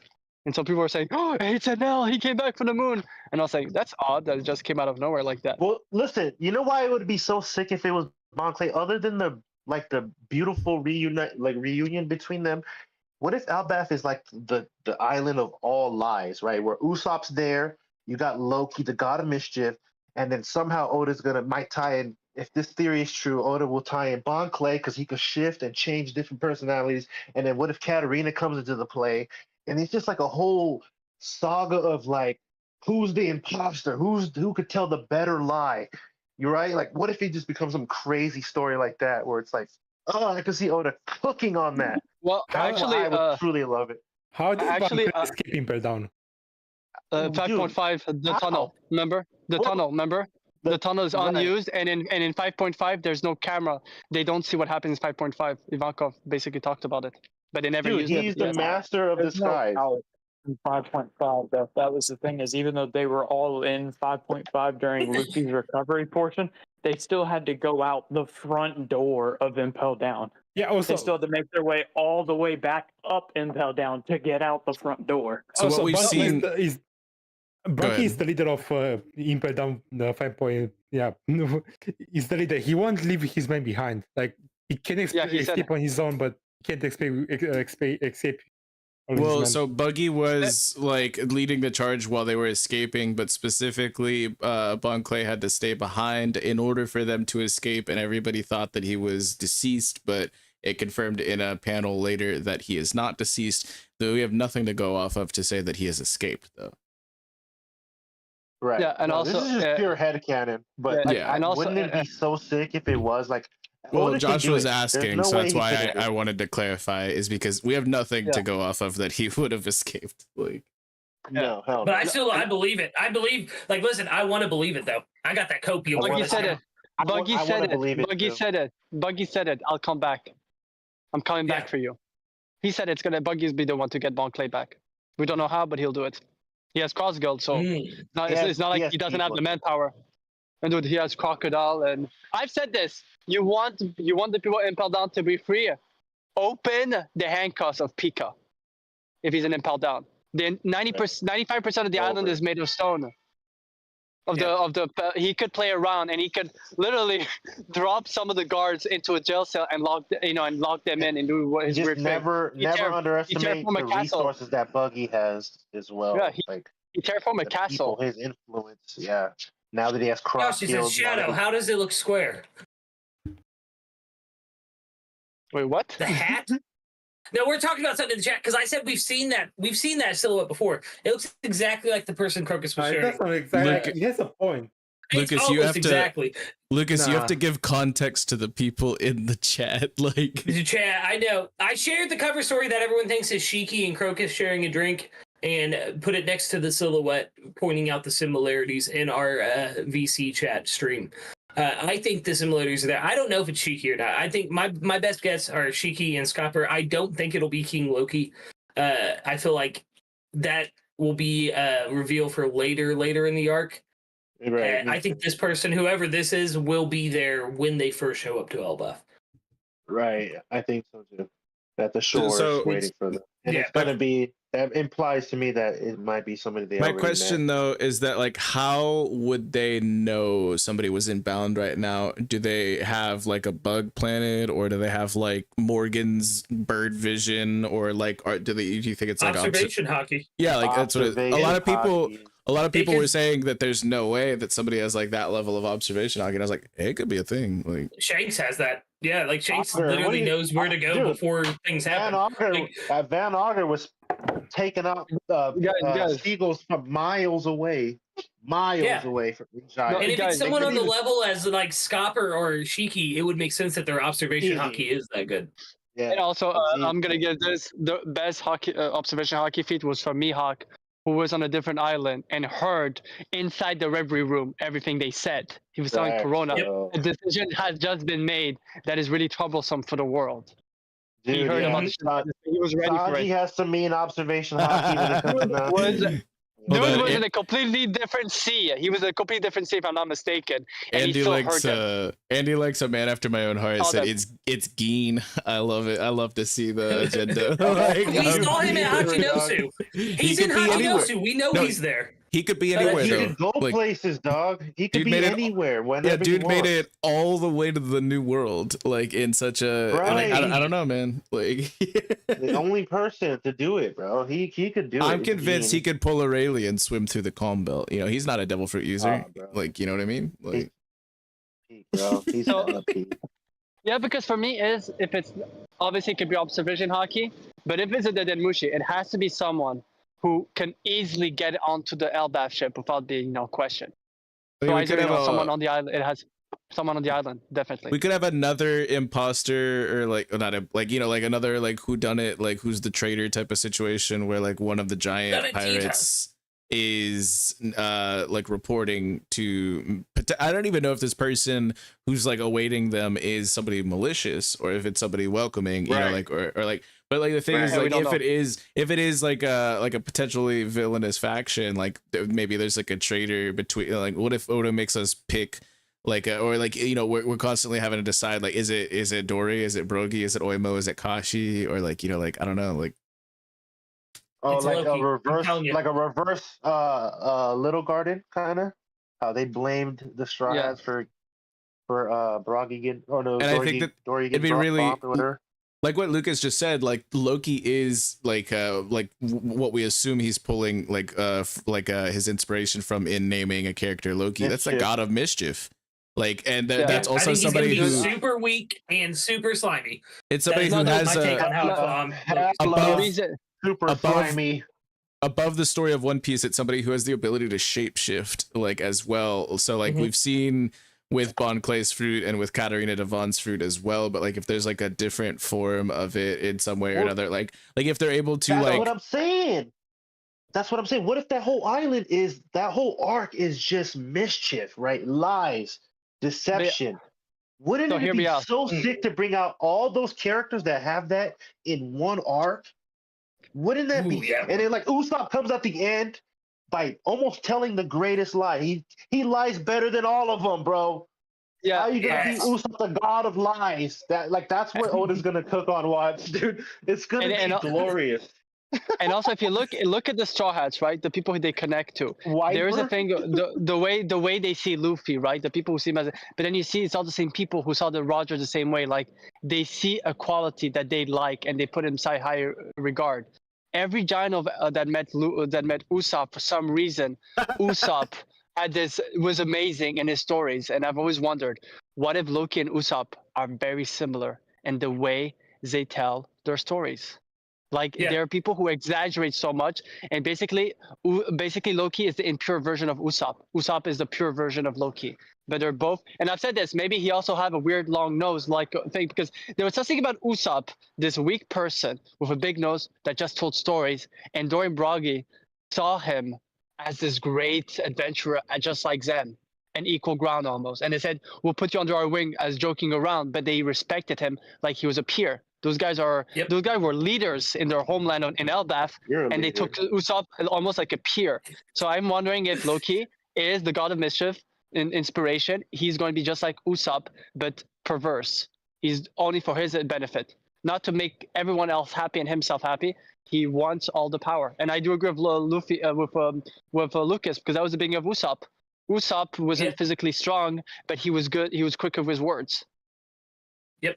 And if someone is doing the exact same thing he is doing, but for malicious intent, it would give us another reason to like get behind why Usopp lies. Like, because we know a little bit of why he lies, but if there's a bigger story behind that, like you had talked to me about the other day, Cube, like that would be a reason to do it if he's standing up against, and another point to him becoming a brave warrior of the sea in Elbaf if he is the one to take down Loki. And if you think about in the world of One Piece, what are we realizing? Manifesting, believing it's something, like being scared. Monet. Think of Jinbei not fearing Big Mom, her crazy Delphoid ability, that one that everyone feared, did not affect him. What if people are gullible like Tatanas? We've seen that the giants are very gullible. They don't need much to believe something. Right. If you're gullible, they're all about what if honor. Loki? What if Loki's power stems on his lies, people believing in his lies? Like, let's say Loki, when he stopped believing in his lies, he becomes a ridicule version of himself, like much weaker. His punch doesn't hurt anymore. Imagine if he says, "I've got the power to drop to punch like a meteorite," and a giant just sees Loki putting his fist and says, "No, I'm okay, I'm okay." You know, it could be something like he's going to bring hockey to a whole new level, showing how much manifestation can affect someone in the world of One Piece. Sick. That's Growth in the chat said Lola proposed to 4,445 men. I had to correct you on that, but turned down Loki. It tells you everything you need to know about him. That's It's true. It's true. It's true. It's true. Because it's the 45 comes from when she asked Luffy. Right. Well, actually, that's the biggest actually I ever heard in my life, bro. I just read Thriller Bark, man. I know my Lola facts right now. I got that fresh Thriller Bark mindset. Yes. Isn't that beautiful? Like, isn't that beautiful when you're like, always so great, but shut up. No, but it's like always read Thriller Bark. Oh yeah. But yeah, no, I do. I do think that's a big part of it. When I keep saying like I'm on this really big train right now about Usopp being the first one to achieve his dream, and I think Loki will be part of that as well. So I like this conversation of him being the opposite of Usopp, but still using the same tactics. Like you said, it would also explain why the giants took to him so well. Maybe they reminded him of their former king. Maybe that was how Loki's father was, right? Maybe he also was a storyteller, and he taught his son how to do that as well. But he uses it for that malicious intent. That's there's something good. And that's interesting so about the whole, right? And we talk about and also what's interesting is Usopp is also the one that listens to everyone's story and just uplifts them afterwards. So imagine Loki being a perverse version of that, knowing everything about everyone and using it against them with lies. Yeah, like, hey, this is the reason why people hate you. Right. Yo. Dill is big today. Because 100 years ago, for some reason, the Giants thought that Dorian Broggy were arrested, and a lot of them went out to sea to look for him. What if it was Loki trying to get rid of his? It's like the Sun Pirates. Remember what happened in Fisherman Island? The problem why Hody Jones took and his people were able to take over is a lot of the Sun Pirates, after what happened to Fisher Tiger, a lot of them went around the sea because they couldn't be in Fishman Island. They were trying to. Arlong went to the East Blue. Jinbei was traveling as a Shishibukai. Aladdin was doing also his own thing, and he joined Jinbei at one point. And then what they created a vacuum in which Fishman Island became weaker, and all those horrible people entered the whole guard thing as well. So it kind of makes you think that what if the same thing of Loki? Loki remove a lot of the great giants from Elbaf to the point that he can have better foot control as well, like in Fishman Island. Yeah, you just wipe away history, and then you could kind of, fabricate it however you want, kind of like how. Well, with how the story has gone, almost every single island that Luffy has gone to he's liberated the kingdom. Why would Elbaf be any different? Especially if he's the sun god that they've been waiting on. And I think that like a really interesting thing, a really interesting thing that we've seen from the only thing we've really seen from Loki is that he is a silhouetted figure. And for like a giant, that kind of like makes me think like, you know, if we're assuming he is of the giant lineage, which most people on Elbaf were, the only one we haven't really seen was like, for some reason, wasn't what's his face? Streusen was just chilling on Elbaf and Big Mom's backstory, but the little girl that asked Dorian Broggy that question. Yeah, but like we can assume that, you know, Loki is a member of giant kind, and like it's really interesting to think about like if he was some sort of like malicious figure or something like that, him being shown as a silhouette to us, it's like maybe it's like he's blocking out the sun, which is like what they worship. And like he is like trying to control the narrative, and like, you know, like he shines light on only what he wants to be seen versus like the whole big picture. You know what I mean? Like, and so I don't know. Yeah. Going with like literally all we have from him is that little silhouette that we got on Whole Cake, and so like I feel like since we are talking about silhouette piece, like and seeing it in this chapter, that's where my head's at, is that it's most likely him. I would like if that played out, because if like imagine if they come to the shore and he kind of befriends them in a way, but we all know he will probably be more malicious. He's like the dictator of that island. So I would like that. That'd be dope. Play that like that for me, I think 99% of him he's a giant. Because that silhouette of how he was a bit smaller than the rest, but had broad shoulders, and he had those weird it looked like curly hair. I've wondered if Loki is actually a buccaneer. Zombie Ace, let's go. Because we've seen with Kuma that buccaneers are people who love to talk about their culture, their history, the story. They knew about Nika. So I'm wondering if Loki was actually a buccaneer, and they said that there was a close relationship between giants and buccaneers. So just a thought. But 99% of me believe he's a giant. But if you look at the silhouettes around him in that manga panel, like if you look it up, the giants around him, he only comes up to like their shoulders, so he's definitely somewhat shorter than the rest of the giants from what we've seen. But that's speculation. Silhouettes can change. Look at Kaido. Exactly. That could just be forced perspective. Like I don't think that's anything. Really. Yeah, like I said, 99% of me thinks it's giant. But I wouldn't. It's interesting. It's an interesting thought. Yeah, we know nothing of Loki, like you said, silhouette. Like the Kaido and Big Mom silhouette was just one big silhouette together. If someone analyze it, they're both there, but they're just mixed together. So it looks like and then there's like what's about to transpire. What's about to transpire in the anime, like with the whole like Gorosei like emu silhouettes and stuff like that, we still have no idea how that's actually gonna look animated, because like and we couldn't have really like it's really like silhouette piece is hilarious, you know what I mean? Like people are like so confident and think that their ideas are so concrete, and I'm just like, you gotta be more malleable about this type of shit. And Egghead. X-Snake and Egghead when we saw the anime. And we're like, whoa. And everyone was saying, it looks like Saturn. Yeah. Silhouette piece has been wild, guys. And then one of Dreams was, if he's here, he'll say it in the chat. Look at Drum Island when talk about Blackbeard Pirate. It is the weirdest thing. Yeah. Oh, look at the Shishibukai silhouette. Dude, you know what would be the greatest thing right now? So Martha's talking about Zombie Ace, right? Coming back. And you know what would be the greatest thing ever? If Luffy just walks up to him and shoves him back in the hole. It's like Thriller Bark. Oh my god. Wow. What Thriller Bark could be on Elbaf. I said it in my rambling addiction, and Vex said it the last time we were talking about this. Thriller Bark could be on Elbaf. I've said it like 40. Thriller Bark could be anywhere. That's the thing. Like anywhere, yeah. I like the way you said it. Right now, I'm praying there's a wind that pushes Thriller Bark next to Egghead when it explodes. Why are you a hater? Just so me and Vex get off of this? No, why? Like, this is some real celestial dragon treatment that you're giving us. Like, that's crazy. Yeah, that is crazy work, baby. Crazy work, boy. He over here trying to like he trying to handle us like that one homie handled like Kid Sabo. Like that's crazy. Like Yeah, He's trying to handle us like a Kaiju handles innocent civilians on his ship. So I'm not a, wow. I'm not a dragon, but I am in my Kaido era.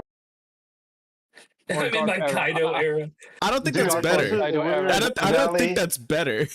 Like Kube, if we were in God Valley, Kube would have hunted down the most rabbits, but I'm just telling you right Ah! wild. Just you, Smokey. Just you, Smokey. So, dude. guys, Wow. we talked a good bit, and before we get like too off the rails or anything like that, there's something else I definitely wanted to talk about for this chapter. Like Cube is a celestial dragon. we've covered a lot, but there's still one major thing in this chapter that we have not covered, which is specifically Lilith. Ooh. Do you guys have any like a major thoughts on like kind of like the reveal that we got she's there? picky. Okay, pause. But like her saying Facts, yes. All I gotta say. her saying that they're still There you go. alive and that you did accomplish your mission, Straw Hat, and like it's like I've heard a lot of different like discussions on it. I want to get like what are y'all's thoughts on all of that? Not everybody all at once. Well, listen, it has like I think the Vega Brain. Is it safe to call it the Vega Brain? You just call it Punk Records. It has a name. Vega One, Vega United. You know. Yeah, see, I like that more than Punk Records. But whatever, that's definitely has to come in play, right? And it's like, dude, Yeah. I've been saying this for the whole time. If he was the smartest person ever in the whole world, he definitely took more countermeasures to save them, right? Not just store them all in one place. So like Lilith probably knows that. Like how she knows that, I don't know. Or like maybe they told her that last minute. Who knows? You know what I mean? Because she was. Well, I think as the bodies die, all of their consciousness go into Lilith. That's what my theory on it is at the moment. Is that she has now all of them inside her. Yeah. Like, Go ahead. What's that, Josh? I'm thinking that it's more about the Punk Records, like all their memories are stored in there, than they living in Lilith. Yeah, because the thing is like if they were to like the thing that I'm thinking about and what's really interesting is like if Lilith is accepting all of this new information and like that the previous like the fallen satellites and the Stella are still existing through her, wouldn't they still be existing in York as well? Yeah. It's potentially like she could have got Pythagoras and Shaka, and Lilith got, Stella and Atlas and like split Edison. off. You know what I mean? Like, I think it's not. It could have been multiple. Like I don't think it's like that. I don't like think the way that. Yeah, like I think that the pie is sliced like evenly between them, and like just as much of Stella and the rest of them that is still living on within Lilith, I think is still also living on within York, which is such an interesting like discussion. And I know like they're able to switch their brains into like incognito mode or whatever, but like it's because York was tuning into like the hive mind, specifically like knowing, oh well, Lilith is like she's offline, she's been taken out and stuff like that. So like it's like how would she know that without accessing it? So I think at this specific point in time, she would be able to like know when Lilith woke up. And I think that as much as Lilith is able to tap into, York is also able to tap into from all of the fallen Vegapunks. So like that's something I haven't really heard other people really talking about like so much. So I wanted to know like what y'all were thinking. Yeah, I think it's most, if that is the case, like if their consciousness are being split, because I don't think they're going to go back to Punk Records because they're not connected anymore. They've all disconnected from Punk Records because they've gotten far enough away from the island. Unless it has some kind of cloud storage system like we were talking about in the last chapter, where like they can access it from any place in the world, which is possible. I think that the consciousness is, like you said, they were evenly split among them. Like everything that made up the other ones. Mark in the chat did bring up a good point. Like Why didn't we find out who gave Luffy the food? Like that was very weird to me. I don't think it's that important. Right? There were literally sentient machines and like a food robot like on the island. I don't think it's that deep. It was Kizaru. Okay. And also, lightning speed. I personally have my side to it after seeing the Kuma's flashback, how it gave so much angle to another perspective. I'm wondering, because we've seen in the Marines that there's something going to be that some Marines know about Luffy, at least in the last 2 years, or something reported about Luffy. I'm wondering if we'll at one point get a flashback to the Marine side of all the Marines who've known about this legendary person who has returned, and we're seeing those answers, like in the Kuma flashback. Like a Marine did it for him? Yeah, like something like that, because I do believe there's something with the Marines with Luffy. I mean, y'all gotta understand, like, I don't think it's like important. Like, if people get hung up on it, like that's bound to happen. But I feel like there's been a lot of things in Egghead that Oda just kind of glossed over, and then they get expanded upon a little bit in the anime and stuff like that. This is just another one of those, in my opinion. I don't think he's trying to because like leave it open ended because Kuma? Of some massive like sometimes people just like see something that isn't completely detailed or fleshed out in the manga and kind of run away with it. And I feel like there's nothing deeper to who gave Luffy food, in my opinion. Like, if there is, cool. So we are talking about Oda, the guy that writes everything for a reason. Like, yeah, but like he writes things to be ambiguous, like so that people can specifically like put on their tinfoil straw hats and stuff like what I was just talking about earlier, where everyone was like, "Oh, how do you decipher what is what though? How do you decipher what is what?" Right? I feel that's the hard part. The thing is it does harp on things that comes back in the future. Where it's like, oh, we totally missed that. Well, it's a hectic battlefield where like Luffy like okay. But there's so much going on right there that he wanted to show into panels, and without breaking pace, like I just feel like it doesn't make sense for it to be anything like super clutch or important, and for him to never really like go and touch back on it. And like I am somebody who firmly believes that we're still going to be getting some panels like in this next chapter about what is still left to be revealed on Egghead. I don't think that's anything that's ever going to be revealed. Well, listen, somebody asks him in an SPS, he's going to be like, what are you talking about? Like, I forgot about that or something. Well, listen, let me spit for me and Marth for a little bit.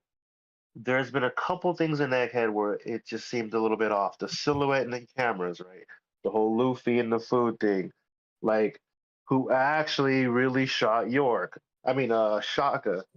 Like, there's just a couple of weird little things. And like, remember when we said it, if that, what was it? One of the editors said, like, the event still hasn't happened. There could still be another factor in play. If it was just that, I can see what you're talking about, but there's a little tidbits of like a few things. And this might be a little stretch. How did the Blackbeard pirates just get like comfortable in the island? Like, okay, you got Katarina Devon, maybe got you know what I mean, Van Auger, but was there another person helping them out? Like, there's still a few things that could happen in Egghead. So that's all I'm saying.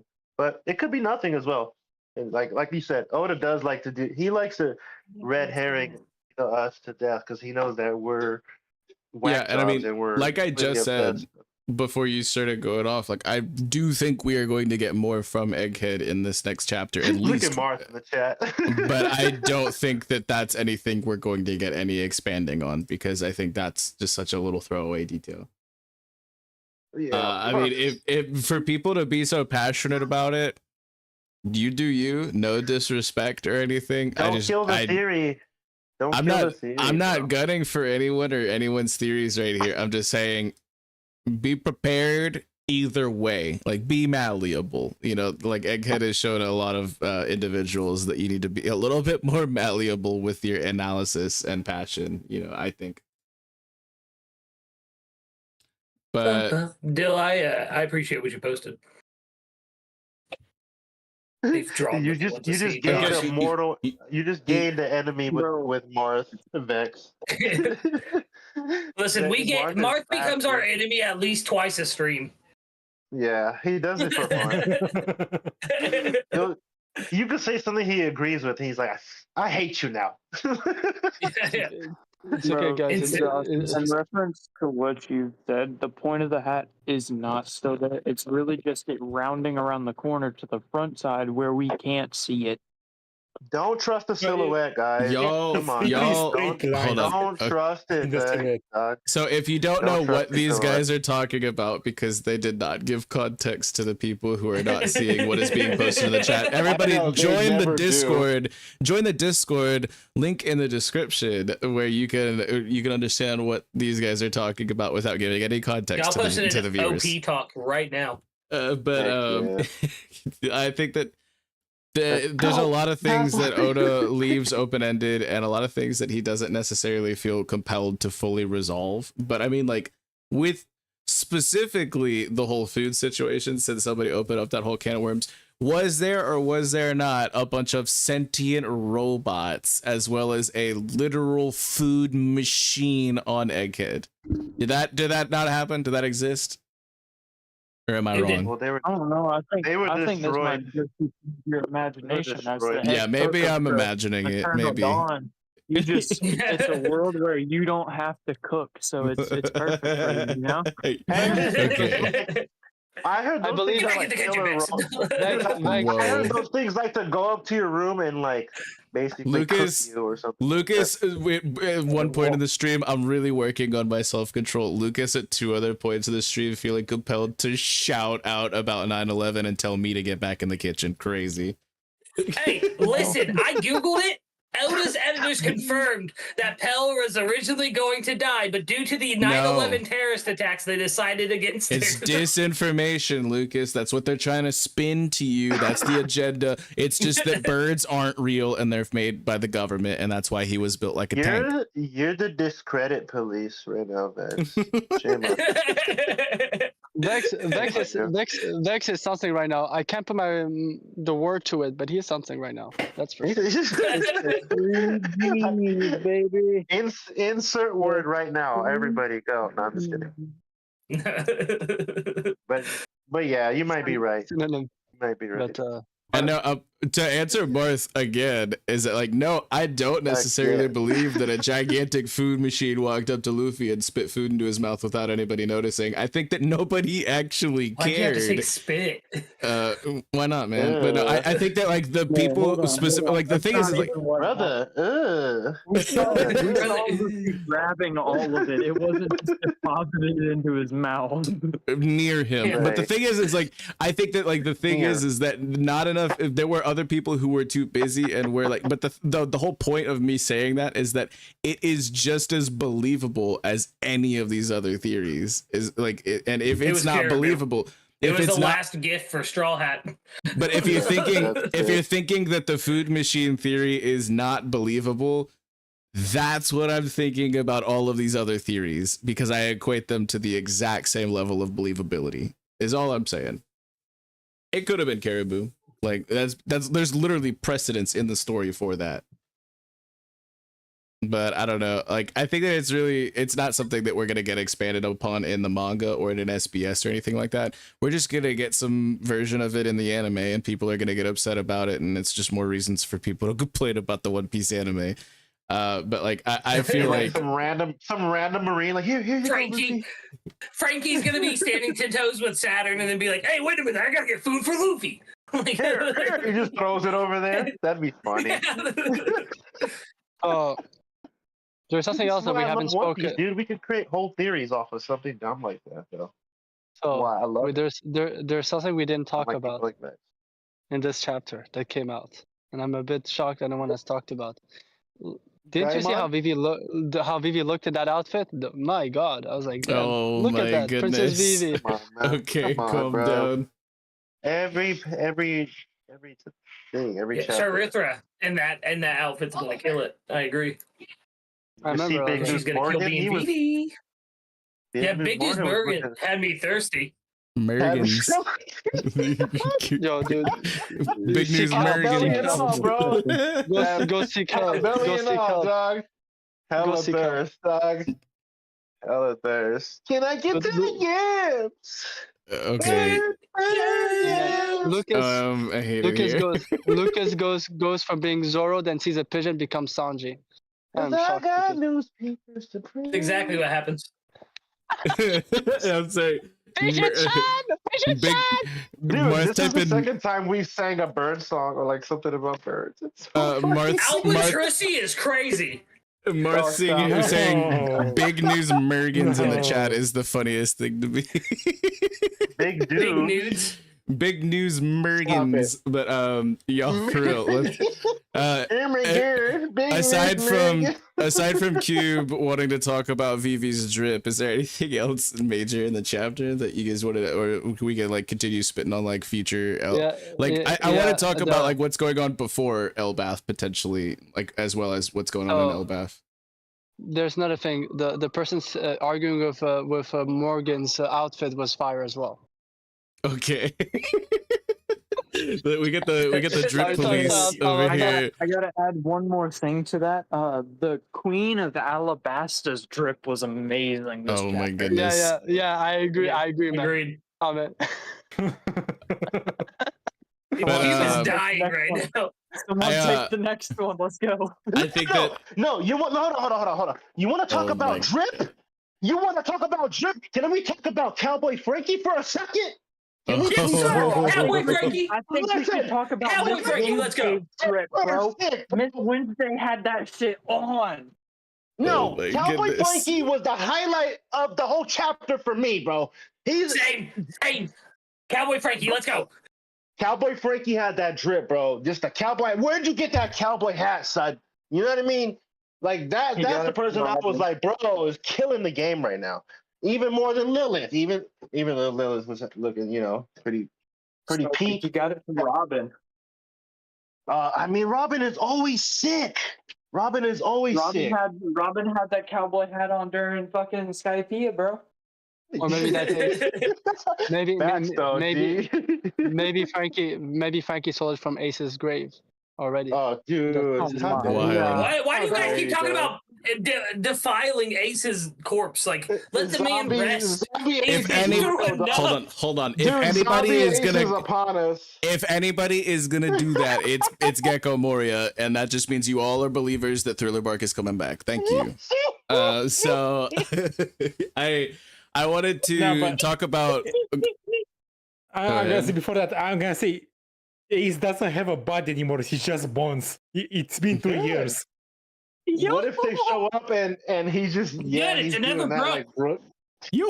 Fire and ice zombies, fire and ice skeletons. Oh my god! It'd be like Ghost Rider, we just see the flaming skull. That'd be so funny. That's crazy.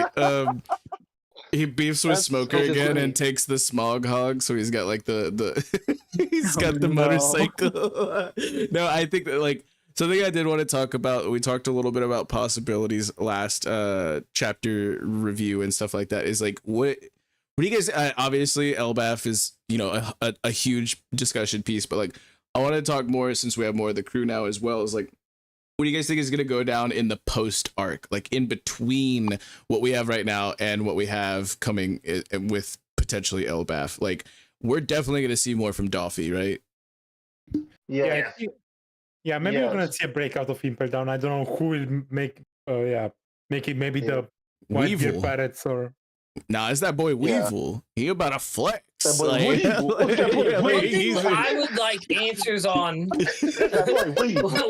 The way he said that. That boy Weevil. That boy Weevil. That is sick. Go ahead. The one thing I really want answers on is what we saw in 1086, and that was that 3 Seraphim were on their way to get Crocodile. We have not had any resolution to that. I need to know what's going on there, and I think the post arc will be a perfect time to introduce Lucas. like what happened there exactly. Lucas, we know what's gonna happen. It's gonna be the same BS as always. The next article for Big News Morgan we'll find out is 3 Seraphims pledge allegiance to the Messiah Buggy. They found the church. They found religion with Buggy, and now the Swordiship don't work with them. And then people say, why does a Swordiship don't work? S Mingo and S Crocodile of all sworn fealty. S Shadow. It's S Bat. It's an animal. It would be S Bat. Let's get it right. S Bat. S Bat. S Shadow. I thought you just reread Thriller Bark, dude. But it's either S Bat or S Gecko. I don't believe it would be S Gecko though. I believe it would be S Bat. No, they're both applicable. So Komori. No, why Bat? Because he has an attack that's based on bats. Like his name. No, Komori. It would be. Komori literally means bat. Ball pin. Like Gecko Moria, like the name, the pun in his name literally is Komori means bat in Japanese. Like it's just a coincidence that he's a gecko. It's a coincidence, not intended. And beyond that, Lucas, yes, it could, because he has a paramecia which could be replicated. Ooh. Just crocodile. It's just crocodiles that were fruit. You are getting actually down to the ground right now, Lucas. Yamcha. As crocodile is gonna have the Gura Gura. Oh wow, that's crazy. I want S Hancock's devil fruit so that he could play around. Oda can keep teasing us over the crocodile. No, I think it's Ivankov's fruit. That would be awesome. Oh yeah, has the horn. I meant Ivankov. I meant Ivankov. So you can play on the whole female or not. We gotta think about like specifically all of the people that we know have gone or can assume have gone to Impel Down like recently. Like any of them could have like the little like plug in like green blood canister like of whatever of those, because we saw it with events as close up to the current as Dressrosa, which was like not even like 2 or 3 months ago, and somehow the swim fruit he has that ability to put into like a S Shark. So like there's so many interesting like potentials for like what this character could potentially have in their wheelhouse outside of the Logias, obviously. Bro, I just thought about something. Vegapunk could have had access to fucking San Juan Wolf's huge fruit. That's true. Ooh. That's absolutely true. We got a big old giant croc, like a banana wani like sized like S croc. That'd be terrifying, dude. That'd be terrifying. I've been talking about those lately a lot. Caesar's experimentation of you have, Smokey. Could have been done through. Hold on, guys.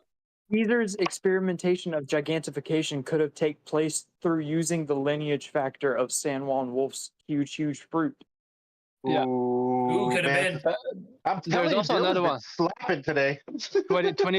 26 years ago, we know that Vegapunk was in world government, so anyone in prison from those last 26, potentially, he could have taken their DNA at the time. Research on it. 22 years. Fucking 99. 22 years. No, 20. Remember with Clover? Yeah, he said, really I work for the world government now. 26 years ago. So potentially, he could have Shiki's also DNA.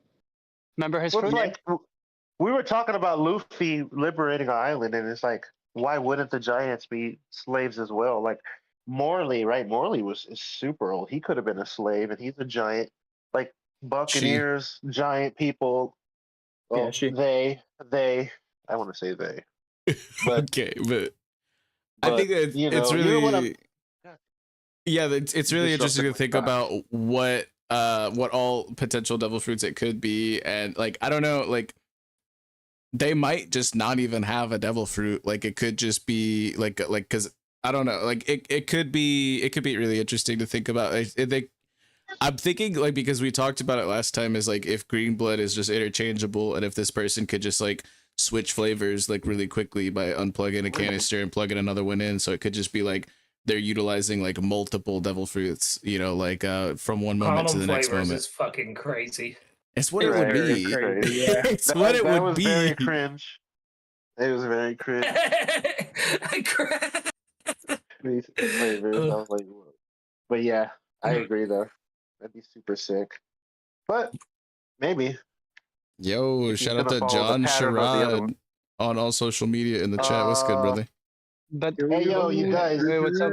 But what I'm curious about, there's also I was curious about the Seraphim is because we know that Vegapunk most likely did stuff that the government didn't want him because of the product of research with O'Hara. Do you really think that he limited himself in only creating 7 Seraphims? Because I feel like he would, if he was smart, he would have created side projects of them if anything ever happens, I think that against the world government. It's not necessarily about himself. I think that it's about limiting the government. Like we've seen, especially recently, that he was not some morally gray figure that a lot of people were trying to paint him to be. He was somebody who specifically was aware that he was playing with fire, and that if he like there's also like the sentiment that like Saturn was like, we don't want them to like get too advanced, we want them to be halted. And so I think it's interesting to think that like there's multiple different things at play here, in that like Vegapunk wanting to make sure that the world government doesn't get to the point where they can harness ancient weapons, but it did happen whenever he like got a little bit greedy, or a part of him, he literally personified his greed, or whatever the line was in the TCP translations. But it's also the fact that Saturn was also trying to make sure that the people on the Blue Sea were being kept away from a certain level of technology. They wouldn't want to mass produce this type of thing. Like the world government wouldn't want it because they probably wouldn't think that they need it, and Vegapunk wouldn't want it because he wouldn't want them to be that powerful.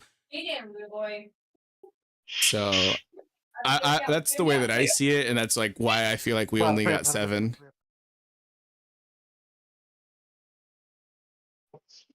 My whole thing was just in case he made the one extra one for another project that but the whole cell thing. Dodge created the Android, but the cell project was still rolling in the background. Like, because I just feel like it's weird that he just did the Seraphim and gave it to the world government. Like, what if in case something happens and it's in case of his death, like his role, like a certain death, that maybe the Sala one, there's will be a certain Seraphim that will protect something that's close to him. Just an idea like that, but like a custom Seraphim or something. I see what you're saying. Because this whole thing is always him making like an extra thing in case something happens. Yeah, hear me out. His contingency plans are insane. What if we think like if we put contingency? If we put parallels between specifically Vegapunk and Frankie, and like we saw that the Cloudloft technology was inside a big old bubbly bottle, and like that like it's champagne, and champagne shares that carbonated kind of factor with soda, cola, and so what if the Seraphim are all what if the Seraphim are all able to perform some Voltron like as combining shit like pirate docking technique, and they become like a mega. Don't say that word, please. That's what it's called. You get your mind out the gutter. Can we? There was something that when the Seraphim started attacking in the group, there was something that was odd, is that they seem to be very well in sync compared to their host, I think it'd be really guys. I gotta dip. My kids are acting crazy. My wife's asking me to come help with them. So love you, Captain. I gotta go. Love you guys. It was such a good stream. I'll probably be in chat still, so I'll be listening to you guys cooking. Yeah, peace. Peace. But tell me how cool that would be if we got like a full on like Voltron ass like Seraphim like super robot. You know what I mean? That'd be dope. It'd be super dope. Yeah. I don't know. I don't see that happening, but Oda can do a lot with them because, like, man, like I remember the hype that he put on them when they were first introduced, and they were deemed as like, the most powerful creatures. Maybe like they didn't have their full potential, but I think when they're at their full potential, because they're still children, right? Like, yeah, they're bound for some crazy like feats in the future. Which we saw Big Mom's kids, like there was like what 10 of them or something like that all combined together for and so like we've seen that in another form like in the story before. So I'm just over here like, hey, maybe that'd be. I'm here for it.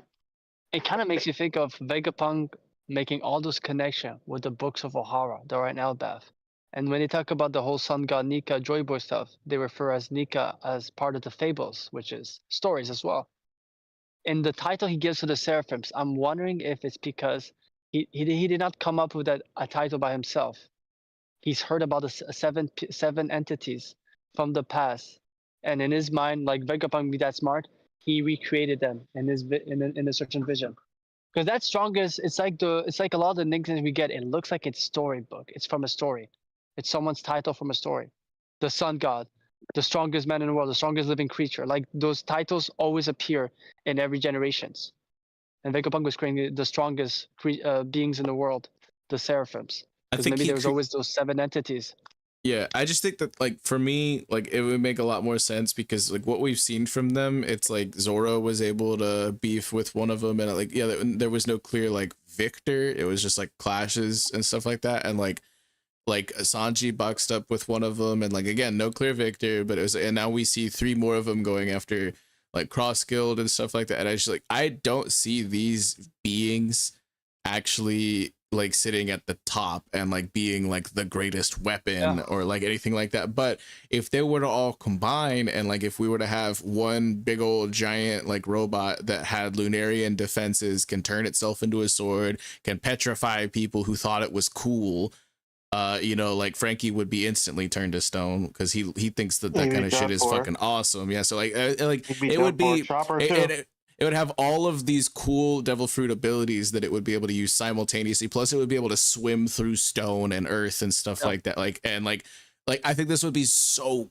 crazy if we got that. Love that type of shit, and too. That would be something that I think is top of the verse. You know. Yeah, and I would say, and I will double down what I said before. Even with that storyline, it really makes me think of Vegapunk read this in one of the stories and try to recreate it. Yeah, you know, read the full from the Ohara stuff. There's something about them that is not prophesized, but it's lore, just like the Nika stuff. Something that he's read about, and it inspired him to recreate it. Spent 20 years of his life doing it. Like that's like Blackbeard time he took to create those seraphims. If you think about it, because he's been working since the Mads, and we don't know when he left Mads, but it's around 30 years ago. We know 26 years ago he said to Clover, "I work for the world government now." So for 26 years, he's been working on some projects, and that is the core of his project. It's so big that they removed the Shishibukai system, one of the 3 power for the world government. But yeah, so like, it really makes me think. Who knows of what he learned in the poneglyphs that he read as well. Exactly. Yeah.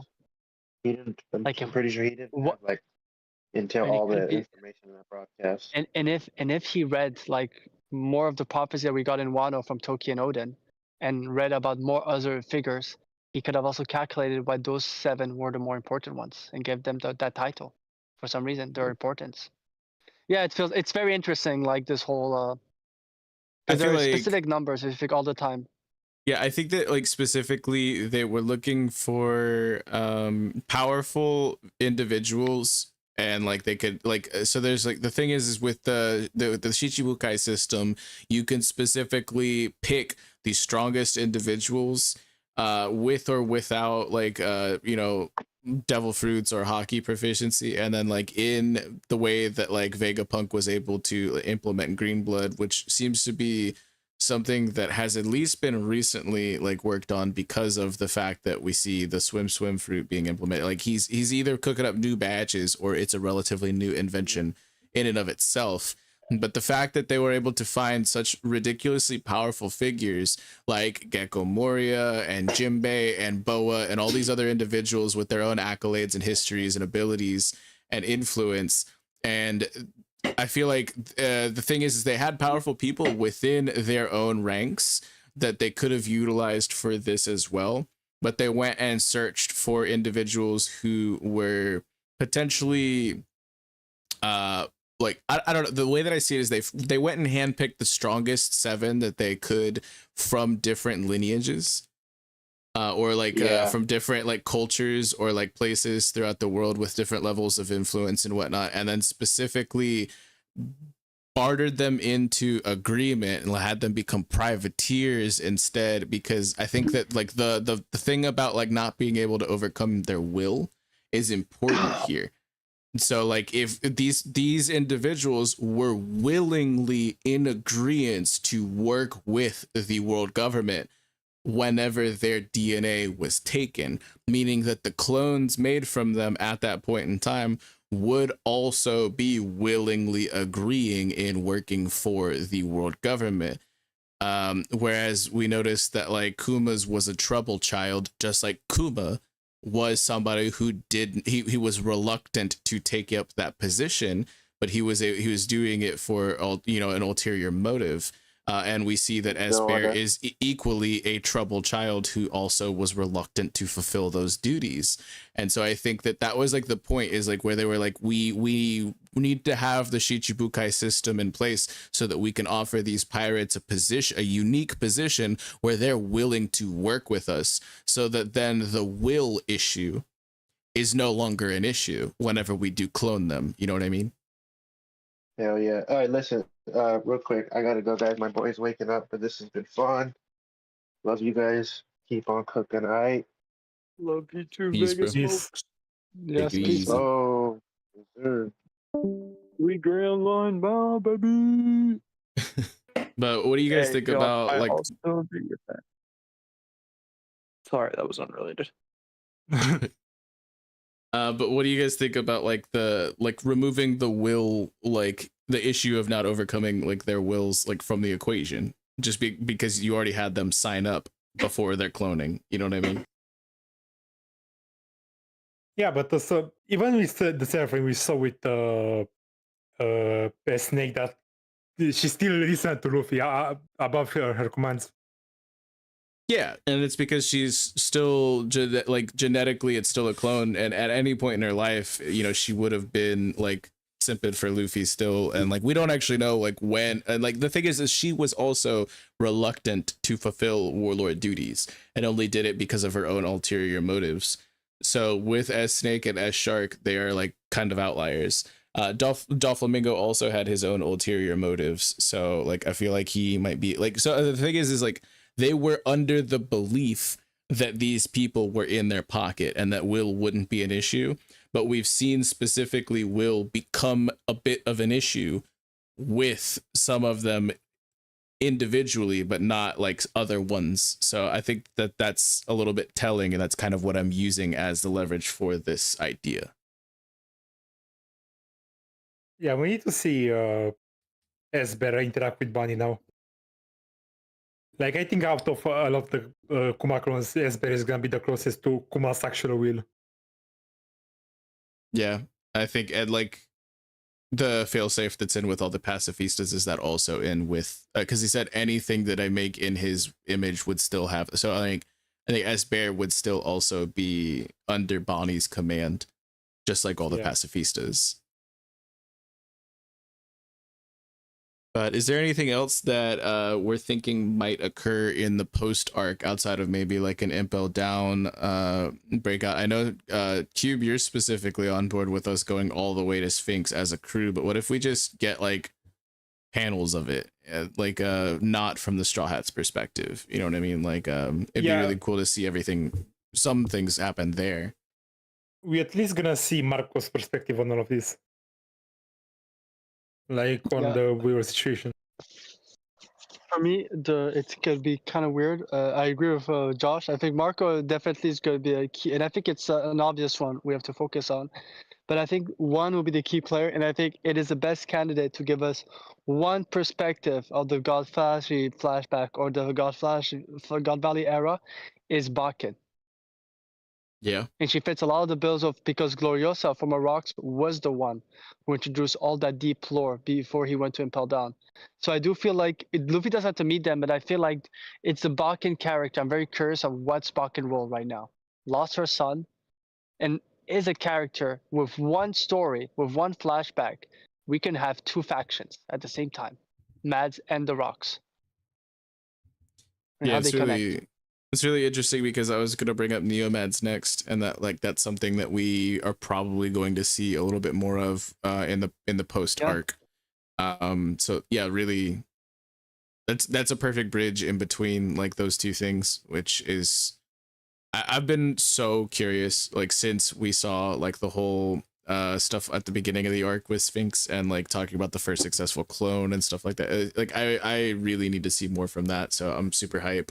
Yeah. I think this is some of my most there's obviously arcs that I really enjoy, like Thriller Bark, but like I think my favorite part of most of the story has been like in between arcs, like before and after we get to where we're going, when we get to see what's going on around the rest of the world. So I am so excited because seeing like the in between arc going from Wano to Egghead was monumental and completely changed the entire context for the whole story moving forward. And Egghead only could have been what it was because of events that were set up in between Wano and Egghead. So I think that we're gonna also see just like full mountains being moved by Oda in the coming like stretch of chapters. Yeah. What I think is we're gonna see is the God Knight starting the hunt of the revolutionaries. Oh man, that'd be so hype if we finally get more than like a ... from my guy. You know what I mean? Like, I mean, actually, Josh, I like that because don't forget the arc also started by finding out that the Revs were basically starving the Celestial Dragons in resource. And I feel like I was like this idea, but it could be that the Holy Knights will make an action, because I feel like if Dragon played his cards right, instead of using that to just starve them, he will send them a package to all the Celestial Dragon and the people living there with food, signed the Revolution Army, Monkey D. Dragon. Start to create a rift between the Celestials and their people. What happens when you're being fed by your own enemies and your own people are not? So I feel like what Josh is saying is I think Dragon is going to be more actions to push the Holy Knights to come at them, to leave Marijoa. yeah, they're smoking them out right now. And they would. Yeah, they're trying to push them out, like force them out of the situation. Because I do like that. Because that would be the smart move to do. He said it. We won't make a move until the Holy Knights make a move. So force the Holy Knights to go against them. So they can make their move. Let them eat cake. I hope they start like some eat the rich type of vibes, and we see them like I don't know, like they. I can't see these guys just kind of like. We got a little bit more of a contextualization with the fact that like homegirl, whatever her name is, like Sarlia or whatever, I forgot her name, but Charlotte's little sister. Yeah, she has like a crazy name, I know. Well, with her not like being aware of like the amount of propaganda that the rest of the world has been subject to and stuff like that, she's like, wait, what's going on? I still don't feel like there's any redemption for these people, and I just want terrible things to happen to them. But like I really hope Oda doesn't go in that direction eventually, where like we actually start to like give a shit about celestial dragons, you know what I mean? Yeah. I mean, I wouldn't really say giving a shit about them, but there definitely has to be a few of them that are redeemed in a sense that they understand that what the world government, what their ancestors have been doing is wrong. Yeah, homing. Yeah. We got that already. We got Roshinante, we got homing, like yes.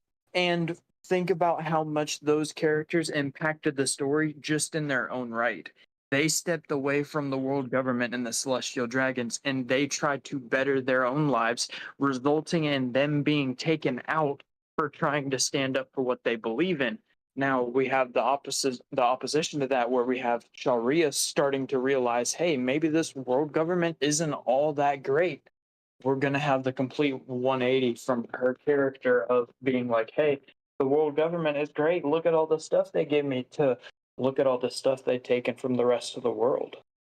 And if you take what was first about Celestial Dragon, they never started that bad. It just each generation got worse and worse. And the best example is look at Mjosgard, what he was saying in Fishman Island, before his Otohime saved him or helped him out, and he got like this epiphany of like, you guys are not that different from both. We're not that different. It's like he was really ruthless. Like he came because he wanted a slave, to the point that he went there himself to get one. He wanted powerful so I feel like, slaves. So for me, it kind of makes you feel like I don't. What I think is we won't get redemption on the Celestial Dragon who's done atrocities. But I think he's purposely puts the good ones deep inside Marijoa. We've never actually seen them, and they actually think they're doing good. Like it could be that they're making work, thinking they're making the world a better place, and basically every time the Gorosei just put that into a bin. The useful idiots for them. People who think are making change, and so like that's why I feel like we haven't seen. If you look at Celestial Dragon, yes, we've seen them, but it would be good to really see like all the different factions, all the different families, because it feels like every time we're seeing a few of them, and we've seen since post time skip, we've seen some of them who actually matter, who actually seem to care. Homing and look at Homing's family. How can you have a son like Doflamingo and a son like Corazon from the same exact family? Yeah, it's one pretty is described wild. to be born evil. Yeah, one is described by Corazon almost being born evil, while Corazon always wanted to find good. So I feel like there is layers into the Celestial Dragon. I think there's maybe not a majority, but a strong minority of good ones, and they don't even know what's happening.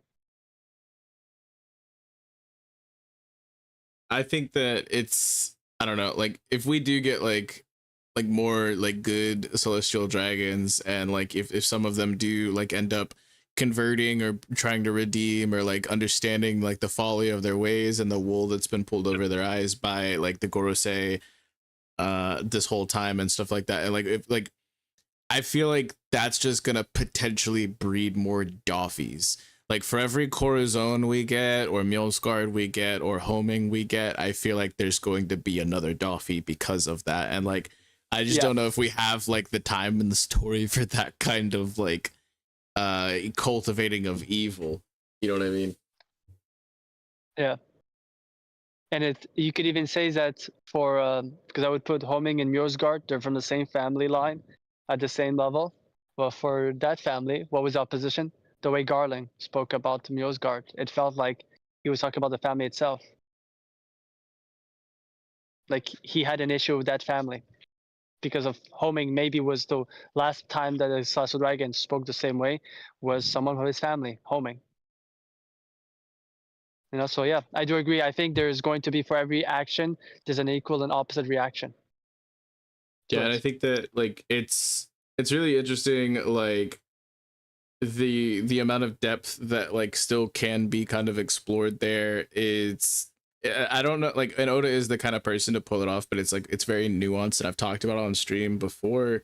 But like the feeling that like, what if these celestial dragons are just being utilized as like some sort of like unique lineage, like fodder for like another purpose, and like that's the only real, they're just another form of livestock, like, you know, like instead of insects, more like cattle for like those who are truly in charge above it all. And like I could see there being a lot more depth there, but at the same time, like, man, I don't want to feel bad for celestial dragons. Like, Oda don't need to make me do that.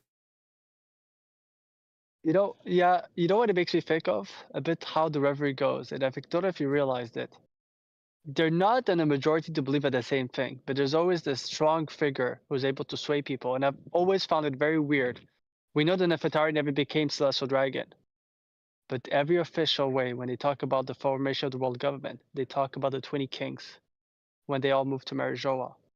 Then we found out the Nefertari was the only one that didn't move, but yet publicly they keep saying that. I think like to keep their power, their core members in the Celestial Dragon, certain head of families that have to be misled to maintain that power. There's an illusion of power in a sense. Like that's why I do agree. Like I don't want the full Celestial Dragon to get a redemption arc, every one of them, but I do feel like there's some that's, sorry for my French, but worth a damn, you know, and we just haven't seen them yet. Because it's weird. They keep referring as the 20 kings like it's that important to convince the world. They haven't changed the number. They keep saying it, but we know it's not the 20 kings. It's the 19 kings, 19 kingdoms. Yeah, so, yeah, I do feel like there's some sort of illusion. I can't wait for more like again, I want more depth on it. I just don't want him to like cook too hard on it, like to the level like I never thought I was gonna like actually care as much about Kuma as I did until we got to like where we're at. I knew he was gonna be cool, but I didn't think he was gonna shoot up into my top 3. I'll be damned if I'll be letting any celestial dragons climb up into my top 3 or anything like that, other than like Doffy is in my top 5, but that's for a completely different reason. You know what I mean? Like, I think that something that I was thinking about before and I was going to talk about is that it's really interesting to think like in the live action, do you think we're actually going to get anything from Vivi? Like now that we know like above everything that, you know, she is a D-Clan member, do you think they're going to hint at it in any way for like people who know, but it's not going to be like super obvious for people who don't? I think we are, but I think it's also going to be the thing is they're just going to make stuff that was in the manga, but because we know that detail now, we're going to see. It's a bit of this thing of when we don't know about something, and you're watching the first season for the first time, but when you know something that happened in season 2, when in season 1 you see the breadcrumbs appearing.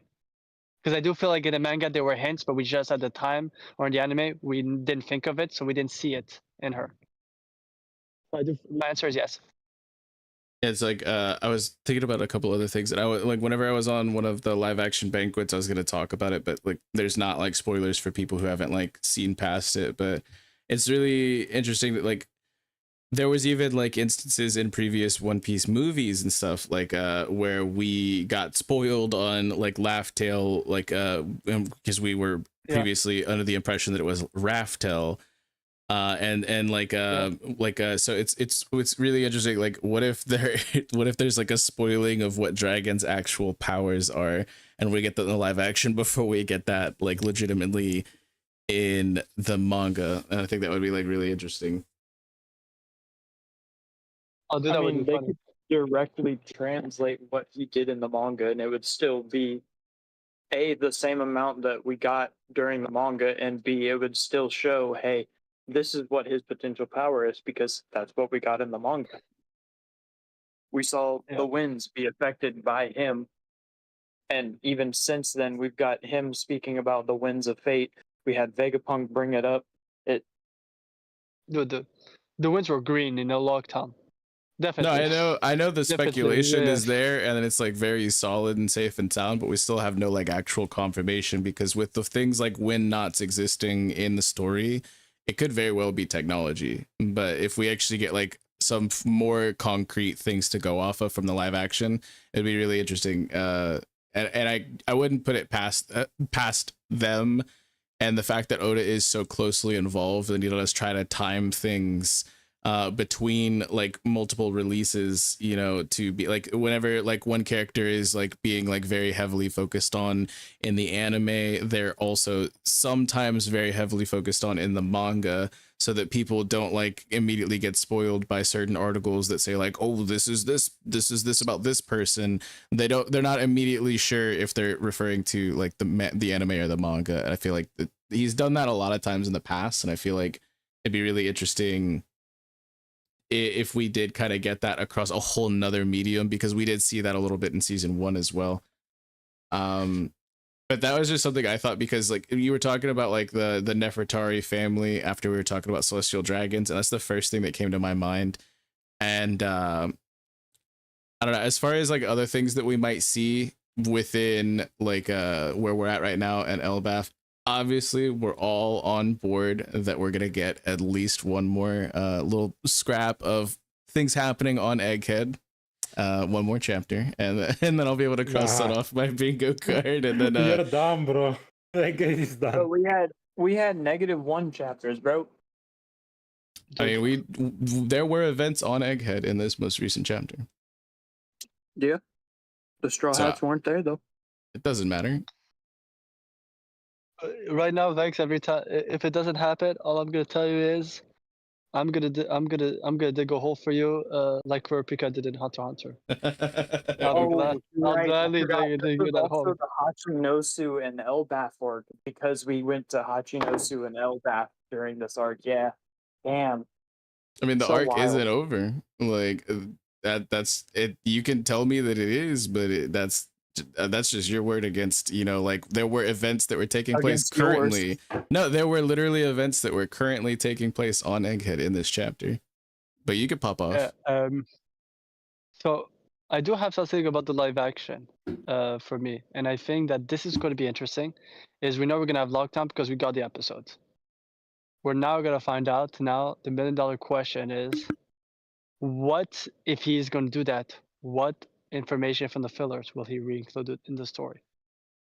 Because those fillers were the ones that he wanted to have in the story. So I'm wondering which because there were like 4 or 5 episodes of fillers.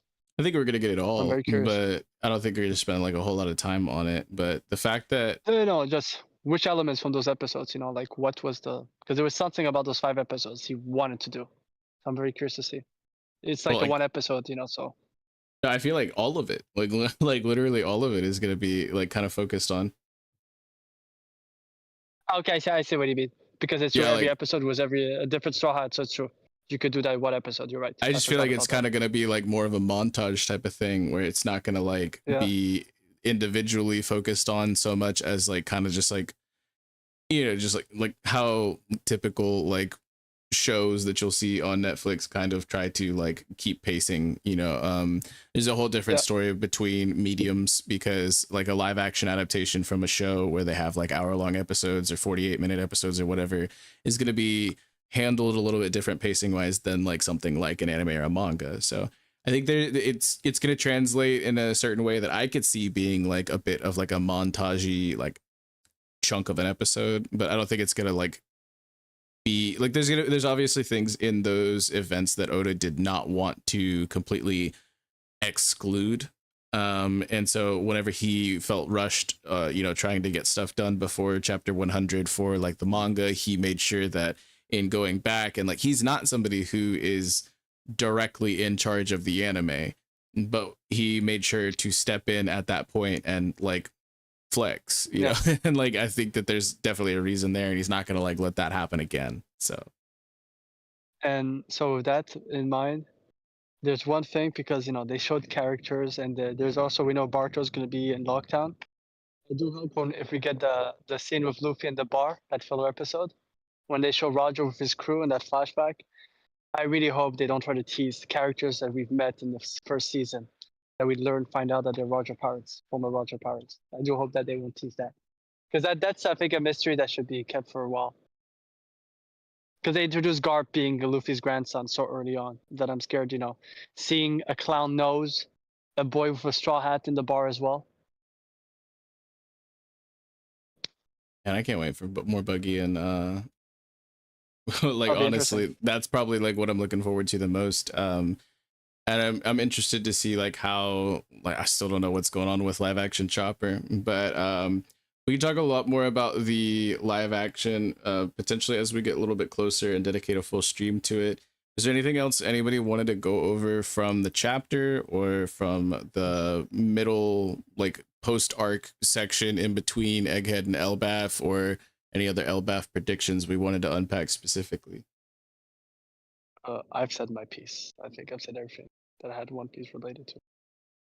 Hell yeah. Well, we are getting right to a clean, even number for us to go ahead and wrap up. So we'll go to outros, and we'll be looking forward to hit you guys up for the next chapter review once we're off of break week. But Kube, we want to go ahead and plug anything you got going on, or let the folks know what's up. So as always, the Nothing Habit podcast, come check us out. We're taking a small break, but we'll be back. But great content. Hop on our Discord. We're having a lot of talks, you know, a lot of good news about One Piece. And also, if you wanted to follow other content, JJK is at this end. My Hero just ended. Come on board, guys. Jump on the ship. So yeah. Appreciate for being here. Absolutely. And then Josh, you got anything you want to say to the chat before we pop up? Yeah, peace. See everyone to Elbaf. Oh yeah, and then we got Dill. Yeah, come check out Dire Regulus's channel at 6 p.m. EST over on Saturday. We have Group 3 going. Come check out vexyz, the Lurking Legends channel every Tuesday at 8 p.m. EST for Group 2. Group 2 what? Group 2 solos. Check us out here on Saturday at about 2 p.m. EST, where we'll be having something special in store for the people, you know? Absolutely. Some little bit of shenanigans, a little bit of buffoonery, a little bit of lollygag. You cut off a little bit, but I think they get it. We definitely want to make sure. Tomorrow, come back on Lucas's channel for Group 14. Yeah, I was just about to plug link in the description for Straw Hat Lucas's channel. You can check out his Rambling Addictions, check out his One Piece chapter reactions that he does before we like come together and spit as a crew. He always drops his first thoughts. He's also got One Piece D&D Group 14 Mikey's Men are going to be live tomorrow. I believe at 3 p.m. EST, so around the same time that our stream started today. But yeah, it's always a vibe. If they're not able to stream it because of connection issues, he's gonna make sure that it's recorded and it gets dropped probably the following day. But make sure to check out all of the links for all of our wonderful members in the description. We had Smokey on here earlier. You can catch the link to his TikTok, Smokey D. Luffy, as well as his YouTube channel, Grand Line Bound, in the description. You can get links for my channel, links for Lucas's, links for everything we got going on, and more in the description. And make sure you join the Discord so you could continue the discussion even outside of streams. We're always cooking in there pretty much every single day, pretty much every single one of us. But we have been the Eternal Dawn, and Cube, I'm gonna let you do the send-off line again.